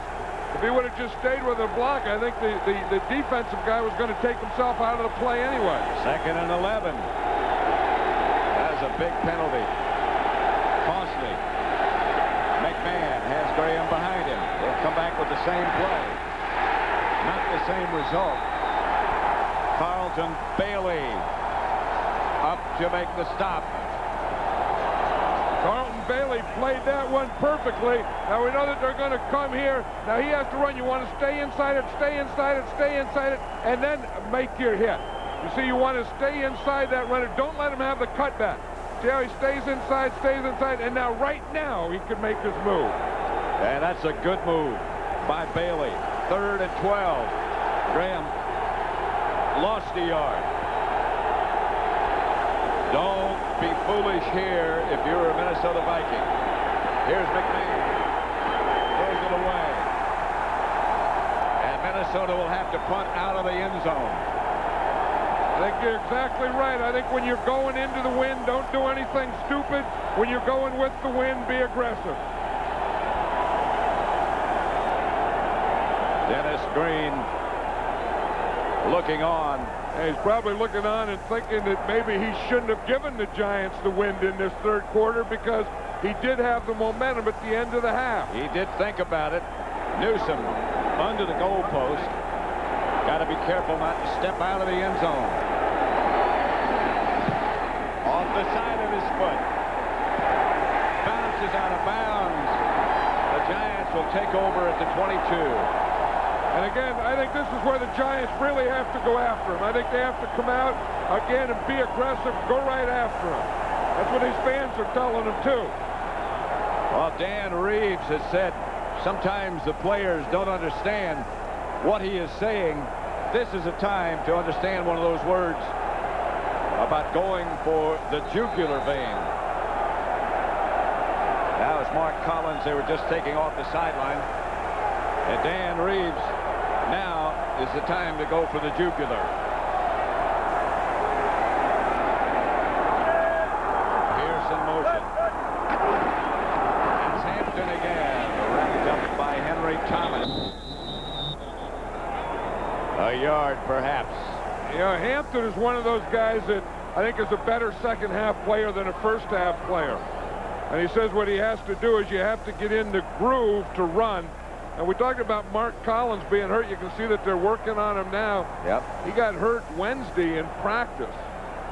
Was going up, a ball was thrown to Mark Jackson, and he was going up for it, and he came down and twisted his knee, and he was doubtful that he would be able to play for a while. Here's the draw play to Tillman. Tillman is cut down by Audrey McMillan, the cornerback. And Strickland, the linebacker, as they converge quickly. And the Giants just don't like to throw on 2nd down, but to me that's part of being aggressive. And maybe you don't throw much on 2nd down, but when you have the wind and you're only going to have it for 8 more minutes, I think that would have been a good time to throw on 2nd down. The Giants have McCaffrey and Jackson split wide to the right. Meggett's in the backfield. Callaway is wide left. Jackson in motion. The Vikings jumped offside. Sims is still going to go through with the play, and he does. That's Derek Brown scrambling, and he's got enough for a first down. Stopped by Roy Parker. Yeah, the Vikings are going to figure it out sometime that it's 3rd down is when they're doing that. Now, if it were the Vikings who were offsides, that was a free play for Phil Sims. The Vikings are arguing that it was against the Giants that they drew him offside. Let's see. But the Vikings do jump offsides a lot. There was a double foul on the play. Offsides by the defense, number 92. Illegal motion by the offense. The tailback. The penalty's offset. We'll replay 3rd down. Now let's see if they jump. I bet you they don't. Now, the guy that jumped that time was Roy Barker. They already had gotten Chris Dolman on 2 third-down plays. They got Barker on a 3rd-down play.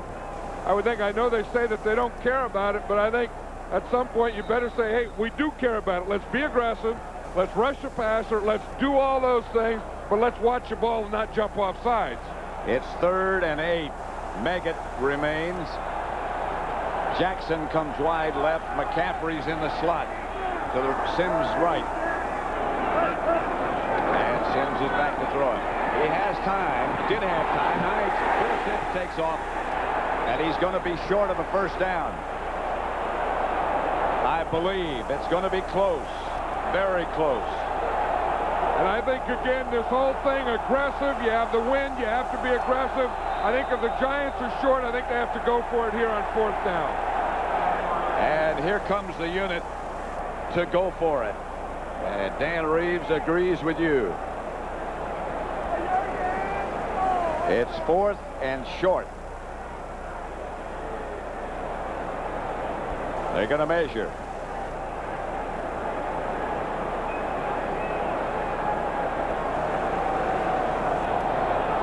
That much left.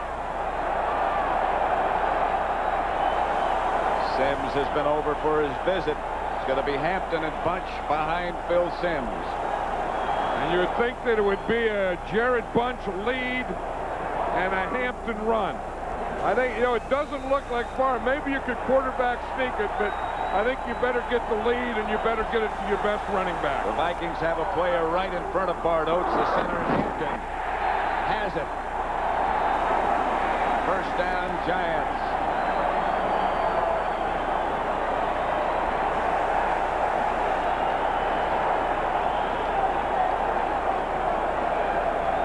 First and 10 at the 15. Callaway left, Jackson right. They go in a hurry.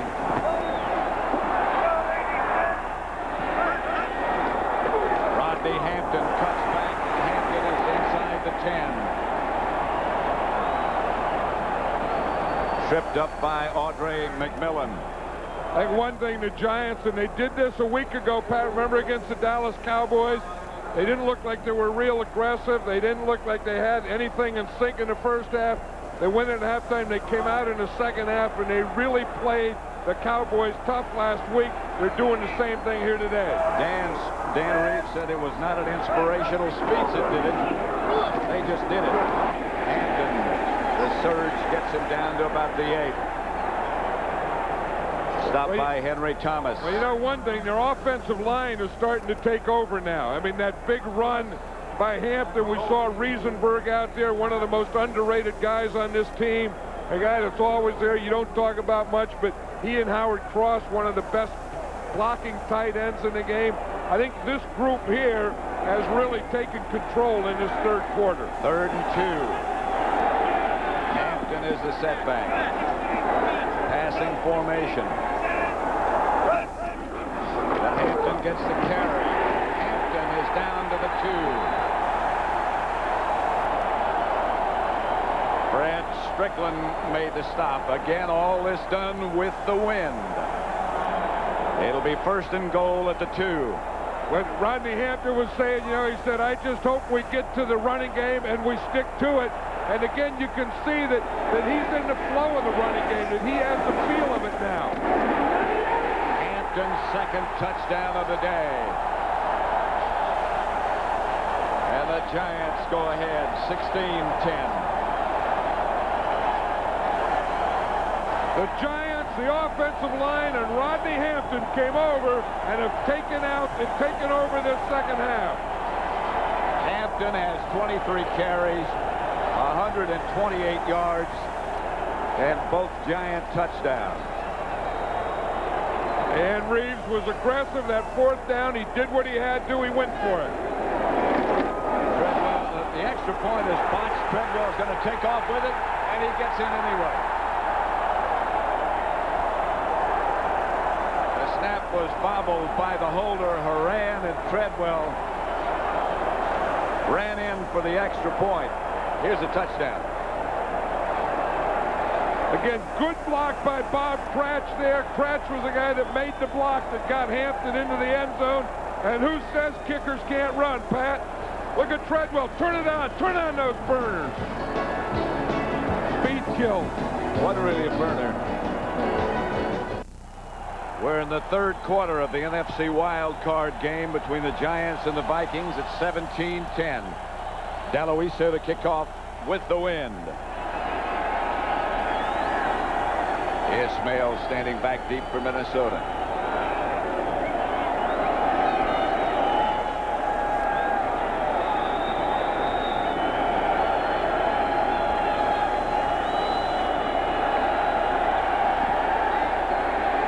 Daloiso's kick is going to be fielded at the 1, fumbled at the 1 by Ismail, still fumbling. Out of bounds at the 5-yard line. And that's where the Vikings will start from, right at the 5.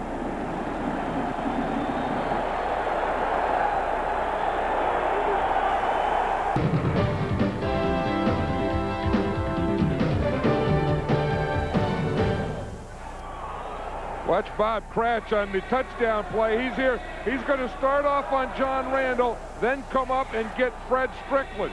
He gets 2. The interesting thing about this play, Pat, is that they didn't huddle up. This was a no-huddle play. Watch Cratch there. Comes off the block. Boom, you start the block there. Throw your arm. Come up, get this guy. Rodney Hampton sees that, gets right in behind Bob Cratch. And again, that play was no huddle. The Giants ran the play before that, just got up in the line of scrimmage and ran that play and said, Cratch, you get 2. Hampton, you get right in behind him. It'll be 1st and 10 Minnesota when this timeout, when they get things started on the field. Starting field position for the Vikings has averaged their own 8 against the wind. This time they're at the 4. And McMahon to throw, flag on the play. The pass is knocked down by Michael Brooks and Carlton Bailey. It was intended for Derek Tennell. But a penalty marker down. They could be further back if the Giants choose to accept the penalty. Prior to the snap, false start by the offense number 80. Half the distance to the goal, it remains first down. Prior to the snap, so they have to accept the penalty, but it'll still be first down. Chris Carter moved ahead of time.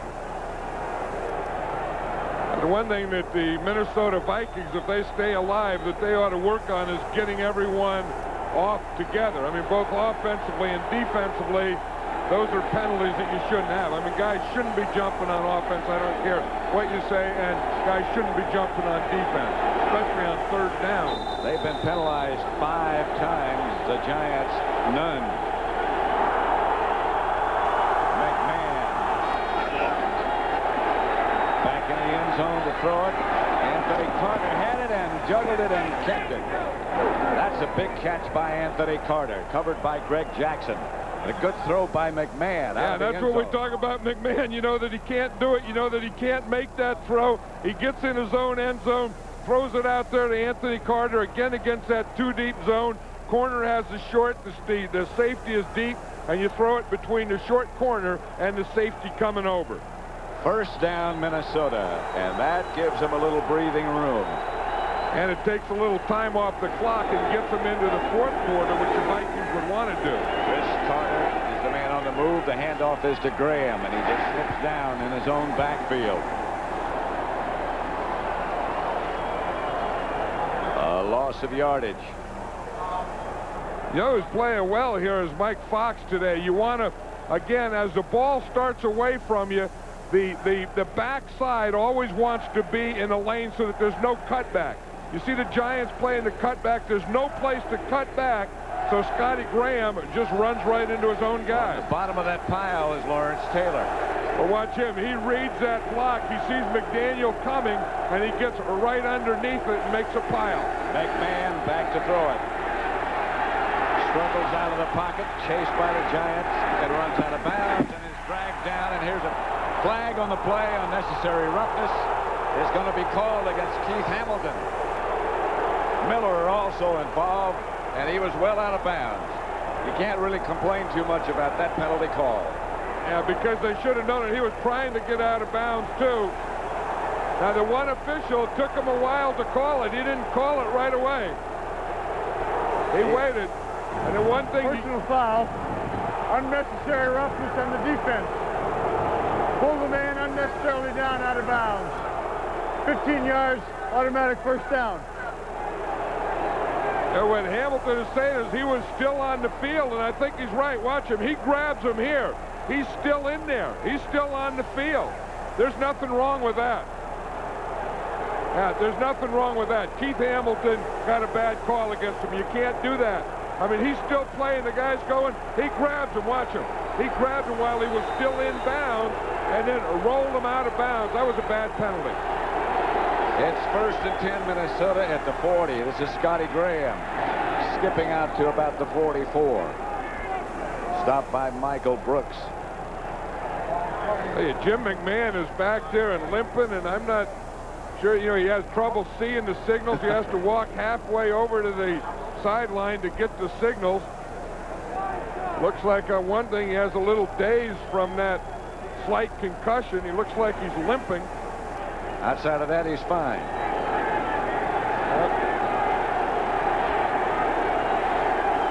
Second down and 6. McMahon fakes to Graham. Fakes again. Gets the pass off to Steve Jordan. And McMahon is still down after he took another hit. That was Mike Fox again. I think what McMahon did is he used the ball to make a fake. Watch him, he fakes here, and then he uses a ball to fake out a defender, to fake out Lawrence Taylor. You see him fake Taylor there with the ball, and that made him hold it a little longer, and Mike Fox, number 93, came from the backside. McMahon still down. Do we have a 3 knockdown rule?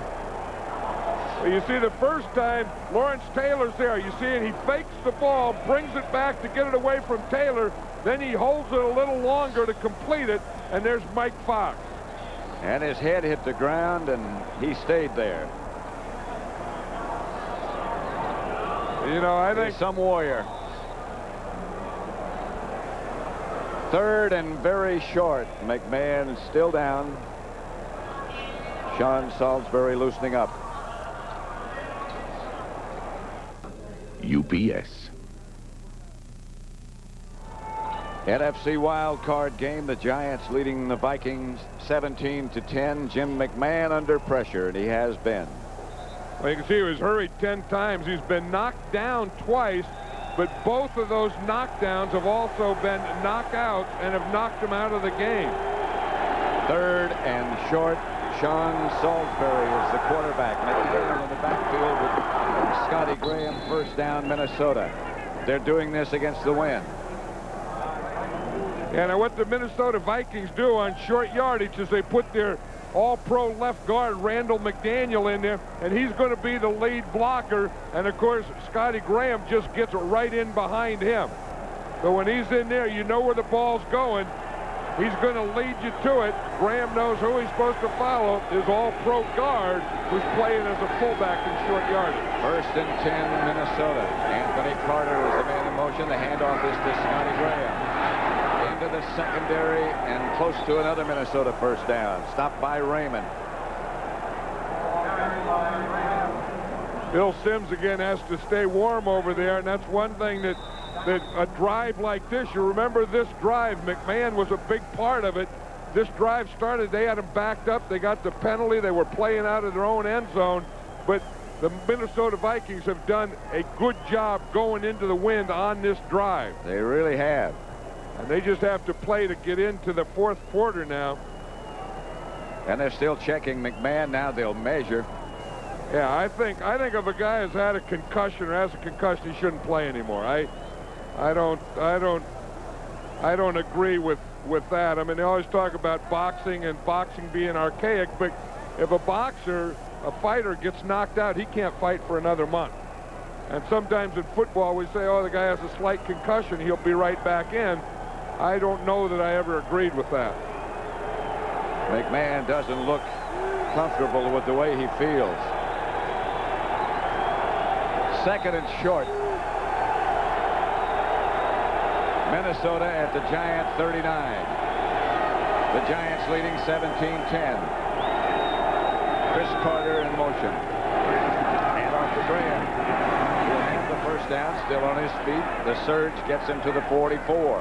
I'll tell you, the Minnesota Vikings have either softened the middle of this defense up there, or they've found a soft spot in there, because Scotty Graham has made some good yardage in there these last 2 plays, and it looked relatively easy. Word from the Vikings is that Jim McMahon has a bruised left shoulder to go along with all the other problems. So Salisbury is the quarterback with Scotty Graham behind him. And he fakes. Salisbury throws to Jordan, and he dropped it. Was there. Good throw. Jesse Armstead on the coverage. Yeah, the wind won't bother Sean Salisbury as much as it would Jim McMahon or even Phil Simms, because the one thing that Sean Salisbury has is a strong arm. And it takes a strong arm to be able to throw a tight spiral into a wind. That ball was perfectly thrown by Salisbury. 2nd down. Minnesota, a good-looking drive. The handoff fake. Handoff outside to Jordan, who makes the catch this time. And is down at about the 27 by Michael Brooks. Not a first down. And you can tell that Steve Jordan has a bad knee there, because what he would have liked to have done, you see the brace on the right knee there, he would have liked to have planted that right leg and just bowl and try and get a first down, and he couldn't. He just kind of had to stand there and take the tackle. Clock running down with the Vikings 3rd and 3, running down in the 3rd quarter. Anthony Carter in motion. Salisbury. The pass was caught and dropped. Incomplete. Anthony Carter had it and saw it go through his arms. And we're going to see Rivez, I believe. Yeah, and he's going to have to kick the ball into the wind, because there's nothing that they can do about it. Now, like you say, Carter had the ball. That was a good throw. Carter had the ball. They're going to go for it, He just dropped it. No Rivez. On 4th and short, they're going for it against the wind. Well, they probably figured, they do this in the pregame warm-up. Sean Salisbury's taking a timeout now, but they always go into pregame warm-up and determine at what point you can kick a field goal. He probably couldn't kick it this far in the pregame warm-up. I don't think he could either. Galuiso, who's a very strong leg, I know couldn't.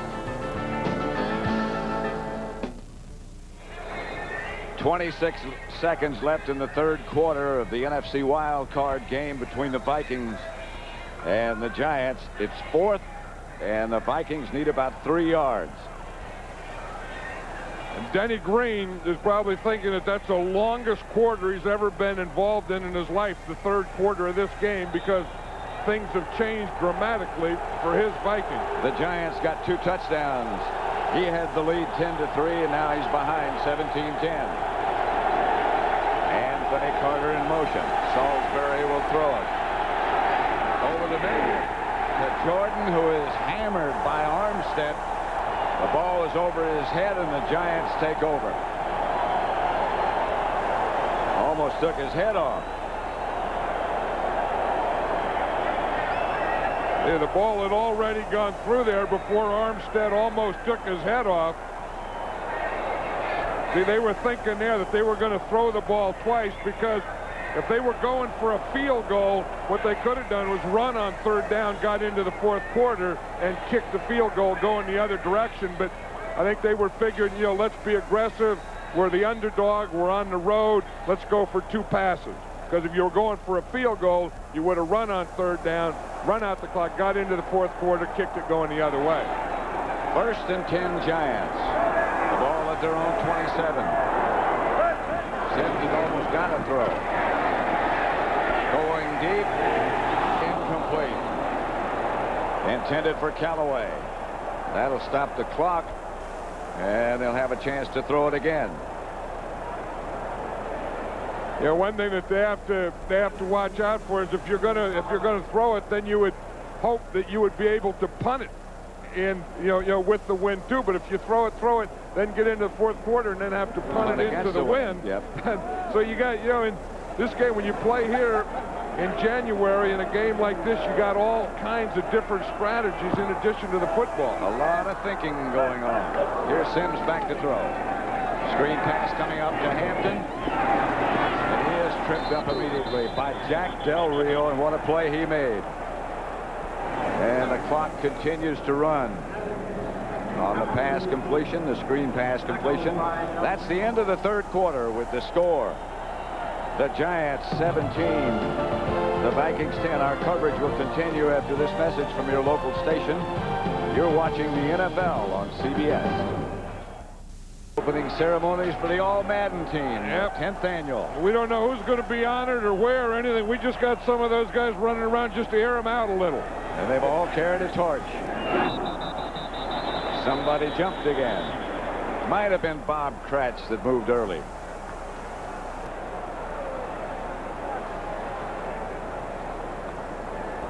Ed Hockley will let us know. False start prior to the snap by the offense, number 61. 5-yard penalty would be remains third down. Once again, you're in the shotgun. Now, Kratz is in a thing. He doesn't have a hand down. That's a pass protection position, if you wonder what you call that position. I call it a hunker. Yeah, it's a hunker. Well, he's hunkered down all ready to take away that inside move, stepping with that inside foot, but he did it too soon. Sims comes out of the pocket again, throws the screen pass to Meggett. Meggett's surge gets up to about the 29, just short of the 30. Not enough for the first down. Chris Dolman chased him down, and the Giants will have to punt against the wind, which I believe, unless I'm badly wrong, has diminished just a little bit. I don't know that it ever does. I mean, the Vikings again are short. You see there they have a guy on each number. They're playing for that directional punt. Anthony Carter and Chris Carter back for Horan's punt. Anthony Parker and Anthony Carter it is. Horan gets off a pretty good kick this time. Parker signals fair catch, and the Vikings will take over at their own 30. 40-yard kick. Well done.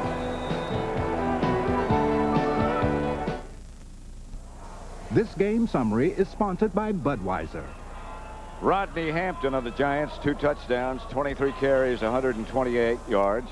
Jim McMahon, the Viking quarterback, has been knocked out twice. Minnesota 58 rushing yards, the Giants 145, most of it by Hampton.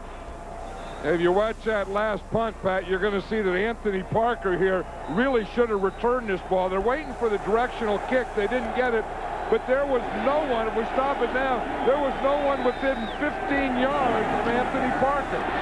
Scotty Graham tripped up as he crosses the 30 to the 31 by Mark Collins. Yeah, one of the things about this Minnesota Viking team that has really hurt them all year, they've played solid defense, good defense all year. Their offense has been up and down, but has kind of come along in the last 3 or 4 games. But their special teams has never really been a strength, and in some games has gotten them beaten. We saw one against New Orleans. Tice and Tennell are the 2 tight ends. And the handoff is to Graham. Scotty Graham into Giant territory across the 50 to the 48. Stopped by Guyton and Jackson. Yeah, the one thing Scotty Graham says is when you run and you're going to start to the left, the guy you have to sell is this nose tackle. Sell that you're going here before you can cut back. Now, if you can sell him that you're coming here, then you can make that move to the backside. And you'll see that he starts left, then he sells it right there. He sold the nose tackle. That got Howard blocked. Then he could make that cutback. Now they go with 4 wide receivers. Salisbury taking a long time, but has time.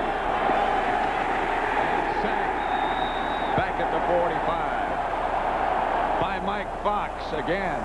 He's had a big game. Mike Fox is playing the best that I've ever seen him. I mean, he has made big plays. This is his. He was the guy that hit McMahon twice. He's the guy that gets Salisbury here. They spread out. You see the pass rush. Fox is coming from the inside, and right there he gets Sean Salisbury. Fox plays outside on regular things, then he plays inside on passing down. On second down, Salisbury is back. Has Carter open, but it was tipped way back at the line of scrimmage by Corey Miller. And as you say, Corey Miller tips that, and it's lucky that it was tipped. It was Lawrence Taylor who tipped it, but it was lucky that it was tipped because Anthony Carter is wide open down there. Watch Lawrence Taylor. Sometimes things happen downfield, sometimes at the line of scrimmage. That one happened at the line of scrimmage. 3rd and 15. Salisbury fakes the draw play, throws. It'll be a Viking first down. It's Chris Carter lost the ball, and the Giants get it.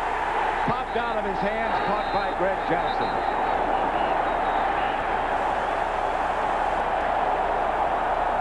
Greg Jackson caught the ball in midair after it came loose from Carter. That was a perfect throw to Chris Carter there. You see him. He's running that slant inside. He has the ball. He starts to run to make a move. The ball just bobbles out. Greg Jackson has come across, and it just comes right into his hand. Coach Carter's starting to make moves. The ball comes out from behind. He tips it once and tips it right into Greg Jackson. Whoop. And so the Giants take over at their own 15. And now they're operating against the wind. I think it was Myron Guyton, though, that came in from behind and knocked that ball out of Chris Carter's hands. I think you're right. 1st and 10. Tillman is the deep back.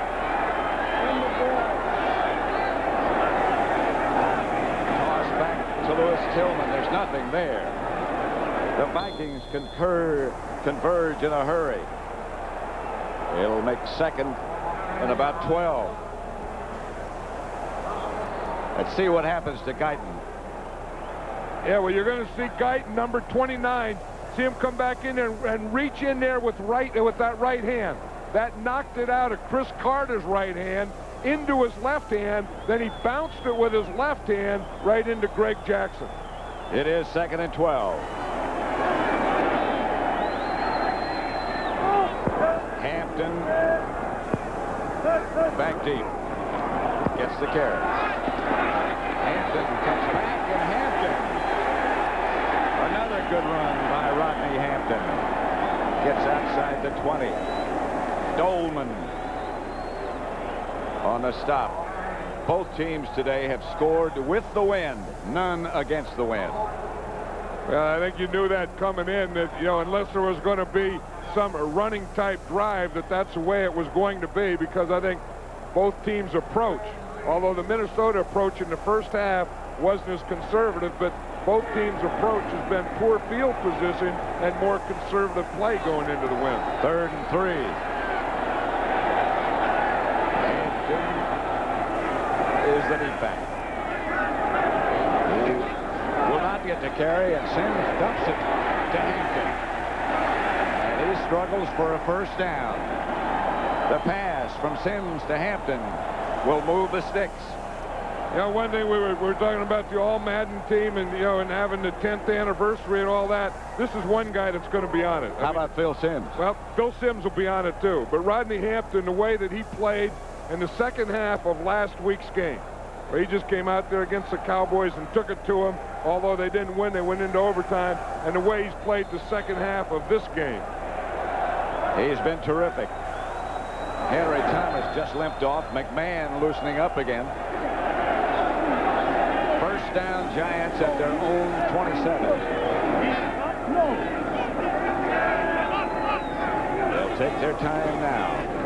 That's Hampton. Falls forward for a couple. Stopped by Dolman. You know, against Phoenix, it looked like he was getting hit and going down easy first half. But in the second half of last week's game, and this, you can see the first guy got him 4, second guy 9, third 9, and 4 or more 8 times. So Rodney Hampton, if you're going to tackle him, you better bring a whole bunch of guys. 25 carries, 139 yards for Hampton. Second down, about 8. Pierce in motion, Sims to Hampton. Not much this time, but he still surges forward for a couple outside the 30. Stopped by Ed McDaniel. Yards after contact, 93. Well, he's made 160 yards, and then of those 160, he's made 93 yards after the first contact. So I think that in the first half, I think the Vikings were really doing a good job of crisp tackling, but I don't think they have in the second half. Third down.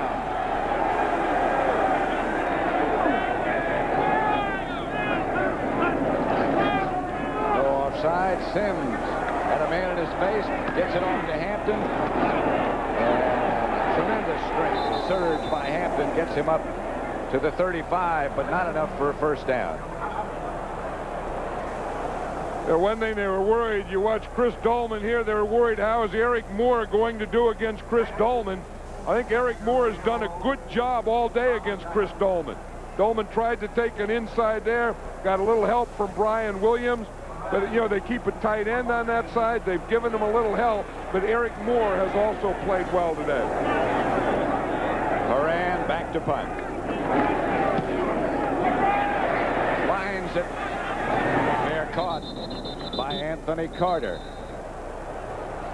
About as well as he could do against the wind. First down, Minnesota, 34-yard punt.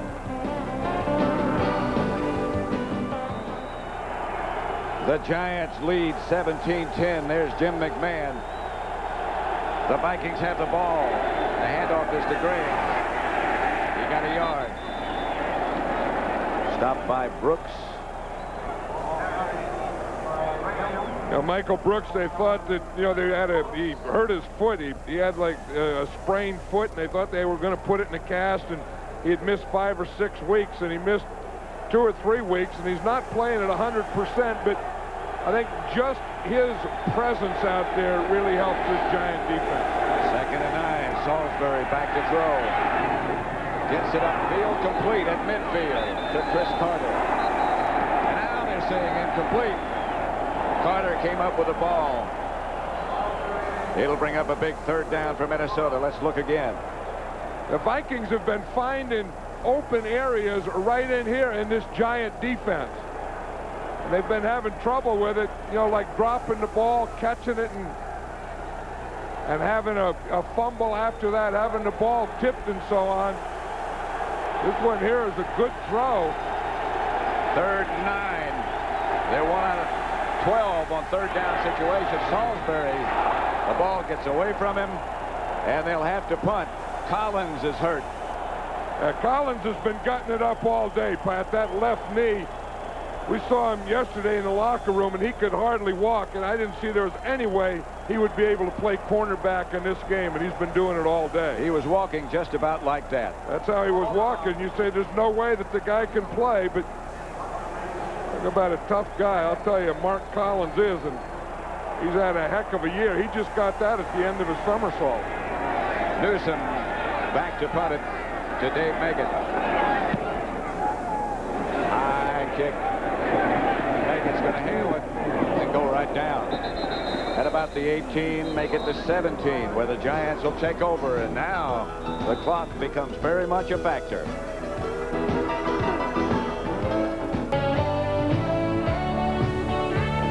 It'll be one of these two teams, the Vikings or the Giants, against the 49ers at Candlestick next week. The Packers will play the Cowboys here on CBS next week. First and 10, Giants. Hampton is the lone setback.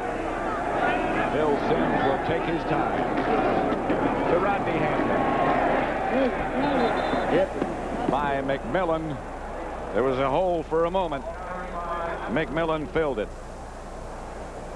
Yeah, this is how you can tell, Pat, that it's really cold out. When you got to take a stick and you got to stick it in your Gatorade so you can loosen it up, Got to be a song there, breaking That's up that cold old weather. Gatorade of mine. Or here's what I like, though. Look at the guy. With his when fingers. you're sticking stick in there, you don't know where that stick's been. Then you might as well stick your fingers in there, too.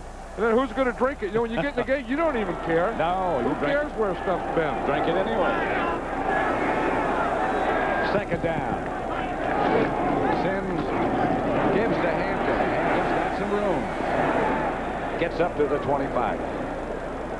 You know, we've talked about many times, where are the best sports fans anywhere? These people who come to the Giant games, and I've been here as a player and a long time as an announcer, they are the best. They're the most loyal.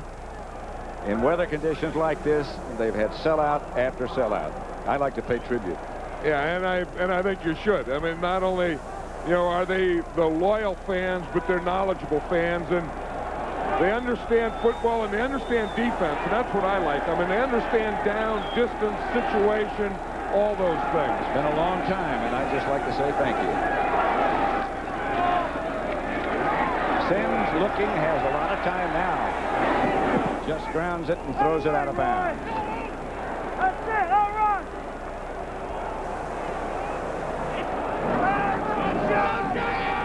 And then you wonder how they survive. I mean, if the Gatorade is frozen, I mean, you know that. I mean, you got to take the stick to the Gatorade. I mean, how do these people do it? Well, there are things that you could do to keep the Gatorade from freezing. What's that? The Giants will have to punt. Sometimes it gets so cold your mask doesn't even fit. You cover it. You can't even get your eyes in the eye hole. Moran's kick is a good one. Handled by Anthony Carter. He slides away from tacklers and gets to the 47-yard line. Stopped by Whitmer. You know, over the years, Pat, you think of big play guys. You know, and Anthony Carter is one of those guys. I mean, he's, you know, Chris Carter catches more passes now and all that stuff, but if you need a big play guy, you look for him. And McMahon is back.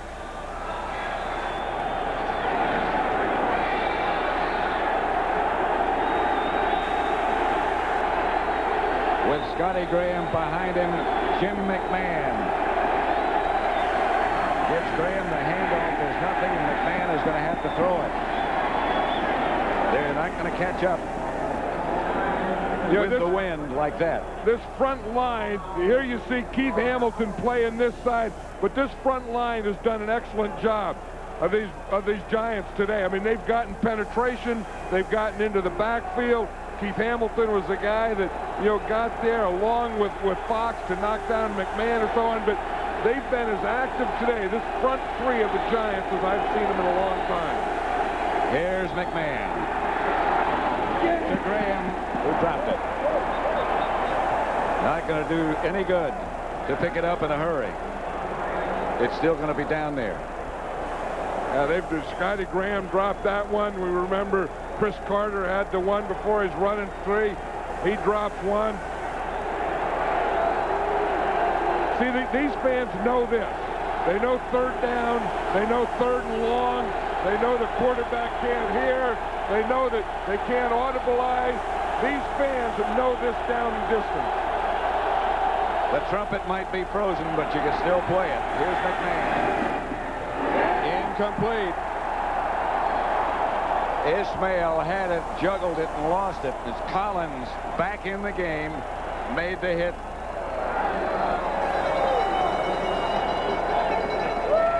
Talk about guys and gutsy guys, you have to say that, you know, Mark Collins, he was injured in practice last Thursday it was. Nice, staying in on the special teams. He's an amazing guy. He really is. And you have to give that credit. This will be the 8th Minnesota punt. Anderson's kick is good and high. Haggett signals fair catch. Made it. Down to the ground at the 17, where the Giants will take over 1st and 10. They lead 17-10. You know, you see guys like Mark Collins walking off the field. You see Jim McMahon, Warriors, and, you know, that makes football kind of pure. Oh, I mean, these guys are getting paid $7,500 for this game. but everyone is laying it on the line, giving everything they got. This game isn't about money. This game is about playoffs. This game is about finality. It's about the winner going on and playing the 49ers. It's about the loser being through for the year. The winner of this plays the 49ers next week. That'll be on Saturday. Then on Sunday at 12:30, the Cowboys entertain the Packers. Hampton is behind bunch. Just over 4 minutes remaining. Hampton hit by Del Rio. And Lamar McGriggs. You know, a side over there that's done a heck of a job all day is Bob Cratch. And, you know, guys that on this Giant team that don't get much credit, it's Cratch and Riesenberg. You know, you talk about Jumbo Elliott when he's playing and Roberts and Oates and so on, but these guys have really done a good job, I think, all year. Week after week. And you never mention them. You know, and these are the guys that, when the big plays come, a lot of Rodney Hampton's big plays have been on that side. And they've been nicked up, they've been hurt, but they've played all year long. Here's Sims to Hampton. Rodney Hampton tries to stretch it out for a first down. McGriggs made the tackle. The Giants own the time of possession, as they usually do. Third down and about a yard or a yard and a half. 3+ left in the ball game and the trip to San Francisco.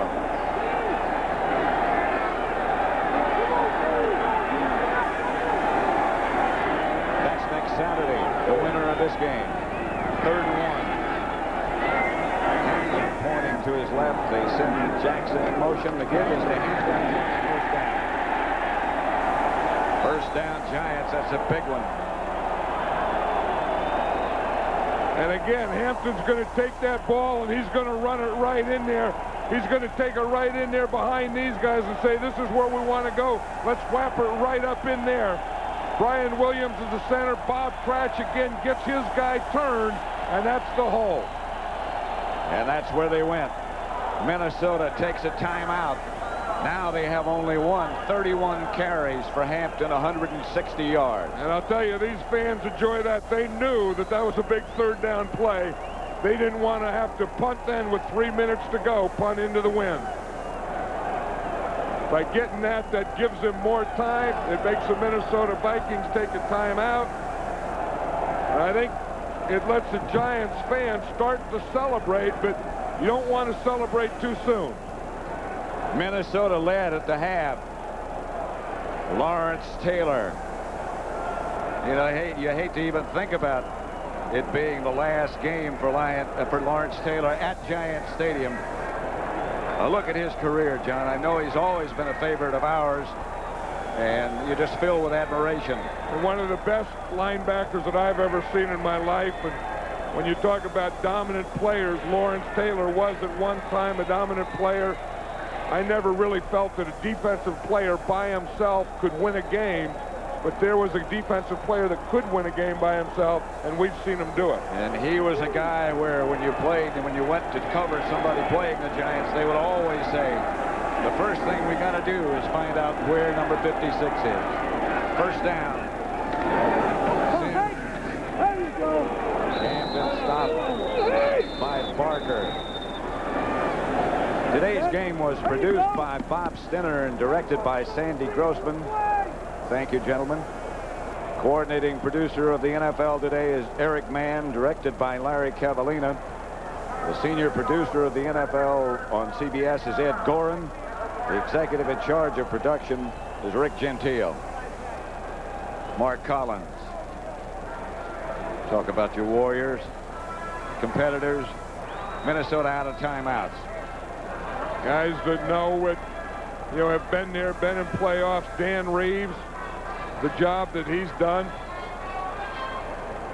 Dan Reeves was one of those guys that could take yours or take his and get to playoffs. He did it at Denver. Came here to the Giants, and in his first year, his first move, really, of consequence was to say to Phil Simms, hey, you're my quarterback. Isn't that interesting that Reeves came here and he's in the playoffs, and left John Elway by himself, and he's in the playoffs. Got rid of Jeff Hostetler to the Raiders, and he's in the playoffs. Kept Phil Simms, and he's in the playoffs. So maybe all 4 of those guys, Dan Reeves, John Elway, Jeff Hostetler, and Phil Simms, are pretty good. Interesting, they all have Super Bowl experience, and they're all still in the playoffs. Come on. Simms on the reverse to Mark Jackson. Jackson stopped. Stringing out as long as you can. A reverse takes longer time to get to the side of the field. That goes back a long time in football. 2 minutes left. The Giants lead by a touchdown. Back at Giants Stadium, the NFC Wildcard Game. Pat Summerall with John Madden. The Giants leading the Vikings 17-10. The Vikings led at the half. Tim Irwin has had perhaps the best year for him he's ever had.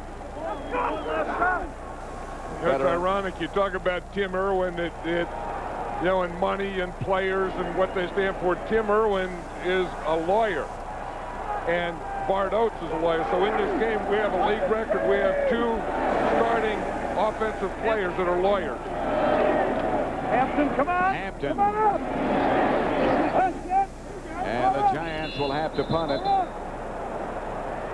Jack Del Rio made the stop, and Tim Irwin and his offensive crew of the Vikings will get another chance to operate with no timeouts. There's Bart Oates coming in to snap this ball. He's the other lawyer. Right now, he's not thinking about legal terms. No, he's sure not. He's thinking he has the advantage. I mean, he gets to snap with the wind. The punter has to kick into the wind. So the snapper gets the advantage, and the punter doesn't. Bart Oates, good snap. Vikings put the heat on. Horan's punt is off the side of his foot, and it's going to bounce out of bounds at about the 43, where the Vikings will take over. 27-yard punt. They put the heat on him.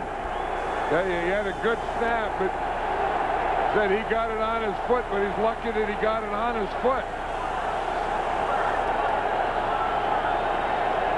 But now this is what it's all about, Pat. This is defense. These people have grown up on defense. They know that defense is what's gotten them here. Nobody's sitting down. Well, no one's leaving. You know, they've ever had defense. This is when you need defense. 1:05 left. McMahon back to throw it. Has time. Going deep for Anthony Carter. Incomplete. Greg Jackson back with him. You tell me that McMahon can throw the ball that far, I wouldn't have believed you. He can, but he has the adrenaline there, and it was right in Anthony Carter's hands. Felipe Sparks, number 22, was there, but Greg Jackson was the guy that made the play. 2nd and 10. Minnesota with no timeouts left. 57 seconds remain. The winner to go to San Francisco next week to play the 49ers. 2nd down. Taylor rushing. McMahon's arm is hit. And he's down, struggling again. Don't forget to stay with us on the NFL postgame show. Join Greg Terry and Charles Mann for a complete wrap-up of today's game. Once he tried to go a little play fake, Lawrence Taylor was coming in from behind. Canavis McGee hit him in the front. I'll tell you, McMahon is really hurt. 3rd down and 10. McMahon limps back to throw it. Wheels it outside for a 1st down to Jake Reed. But they'll have to hurry. They have no timeouts.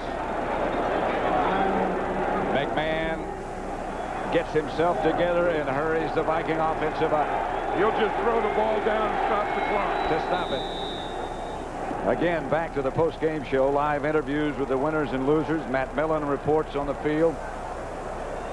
from the Denver Los Angeles Raider AFC Wildcard Game. Green Bay Packer head coach Mike Holmgren will join us live to talk about the Packers' big finish yesterday.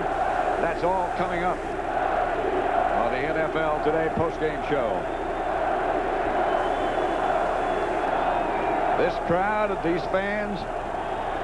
Well, you know, earlier, Pat, they were yelling defense, defense. Now they're yelling LT, LT. They know. He has talked about retiring. Here's McMahon. The catch. I'm not sure. See, and the fans know that. They gave him the catch, but what the fans were going against is they stopped the clock. The fans wanted him to say that he didn't get out of bounds. 25 seconds left. Here's the end of the play again. See, what they were watching is they said that he didn't get out of bounds. Yeah, he did. He did get out of bounds. He fumbled the ball out of bounds. And Reeves off with the hat. 25 seconds on 3rd and 7. McMahon to throw it.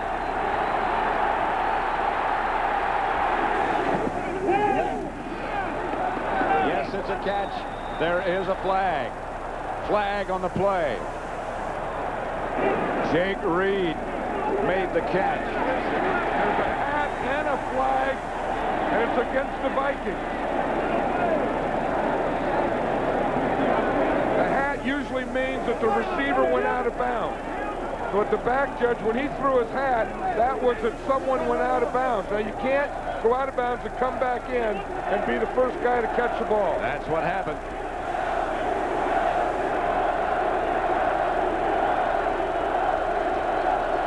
So they'll move it the other direction. Went out of bounds, came back in, was the first to touch the ball. The foul's on the offense. There's a loss of down. Loss of down. Brings up 4th down. That's the big part of the penalty. See, you're going to see it out here it'll be out here on the left side. You see that he can't go out of bounds. When he goes out of bounds, right there, and then he came back in. Good call. He just had a foot out of bounds and then back in. So it's 4th down. McMahon. Sack. But a flag on the play. Sacked by Hamilton. But a penalty marker on the play. McMahon again struggling to his feet.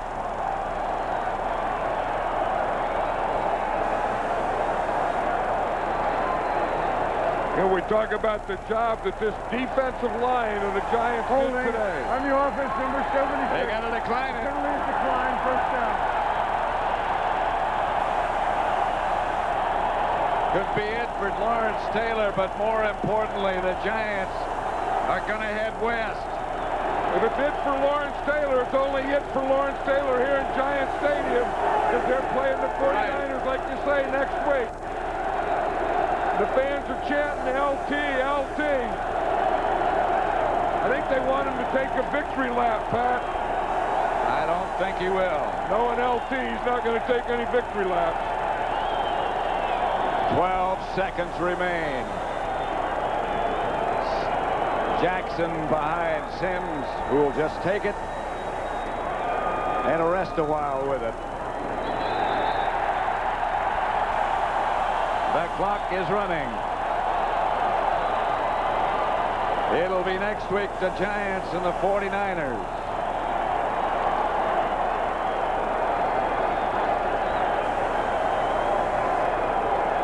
The Giants win the NFC Wildcard Game after being behind at the half. 2 touchdowns by Rodney Hampton in the 3rd quarter. 1 on a 51-yard run.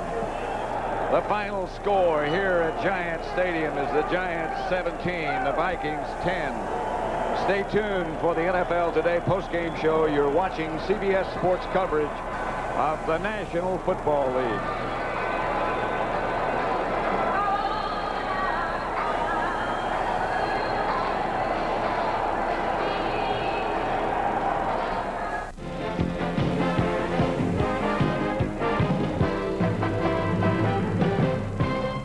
Welcome back to our studio, everyone, along with Terry Bradshaw and Charles Mann of the Washington Redskins. I'm Greg Gumbel. You've just watched the New York Giants move on with a victory over the Minnesota Vikings, and the Giants now advance to face the 49ers at Candlestick Park next Saturday. Our coverage begins with the NFL Today at 3:30 Eastern Time. In Sunday's NFC Divisional Playoff matchup, the Packers will visit the Cowboys at Texas Stadium. Terry and I will be here with the NFL Today at noon Eastern. And coming up next here on CBS Sports, college basketball action, number 10 Purdue with outstanding junior Glenn Robinson hosting Seton Hall. Final score, the Giants 17, the Minnesota Vikings 10. What surprised you about this game?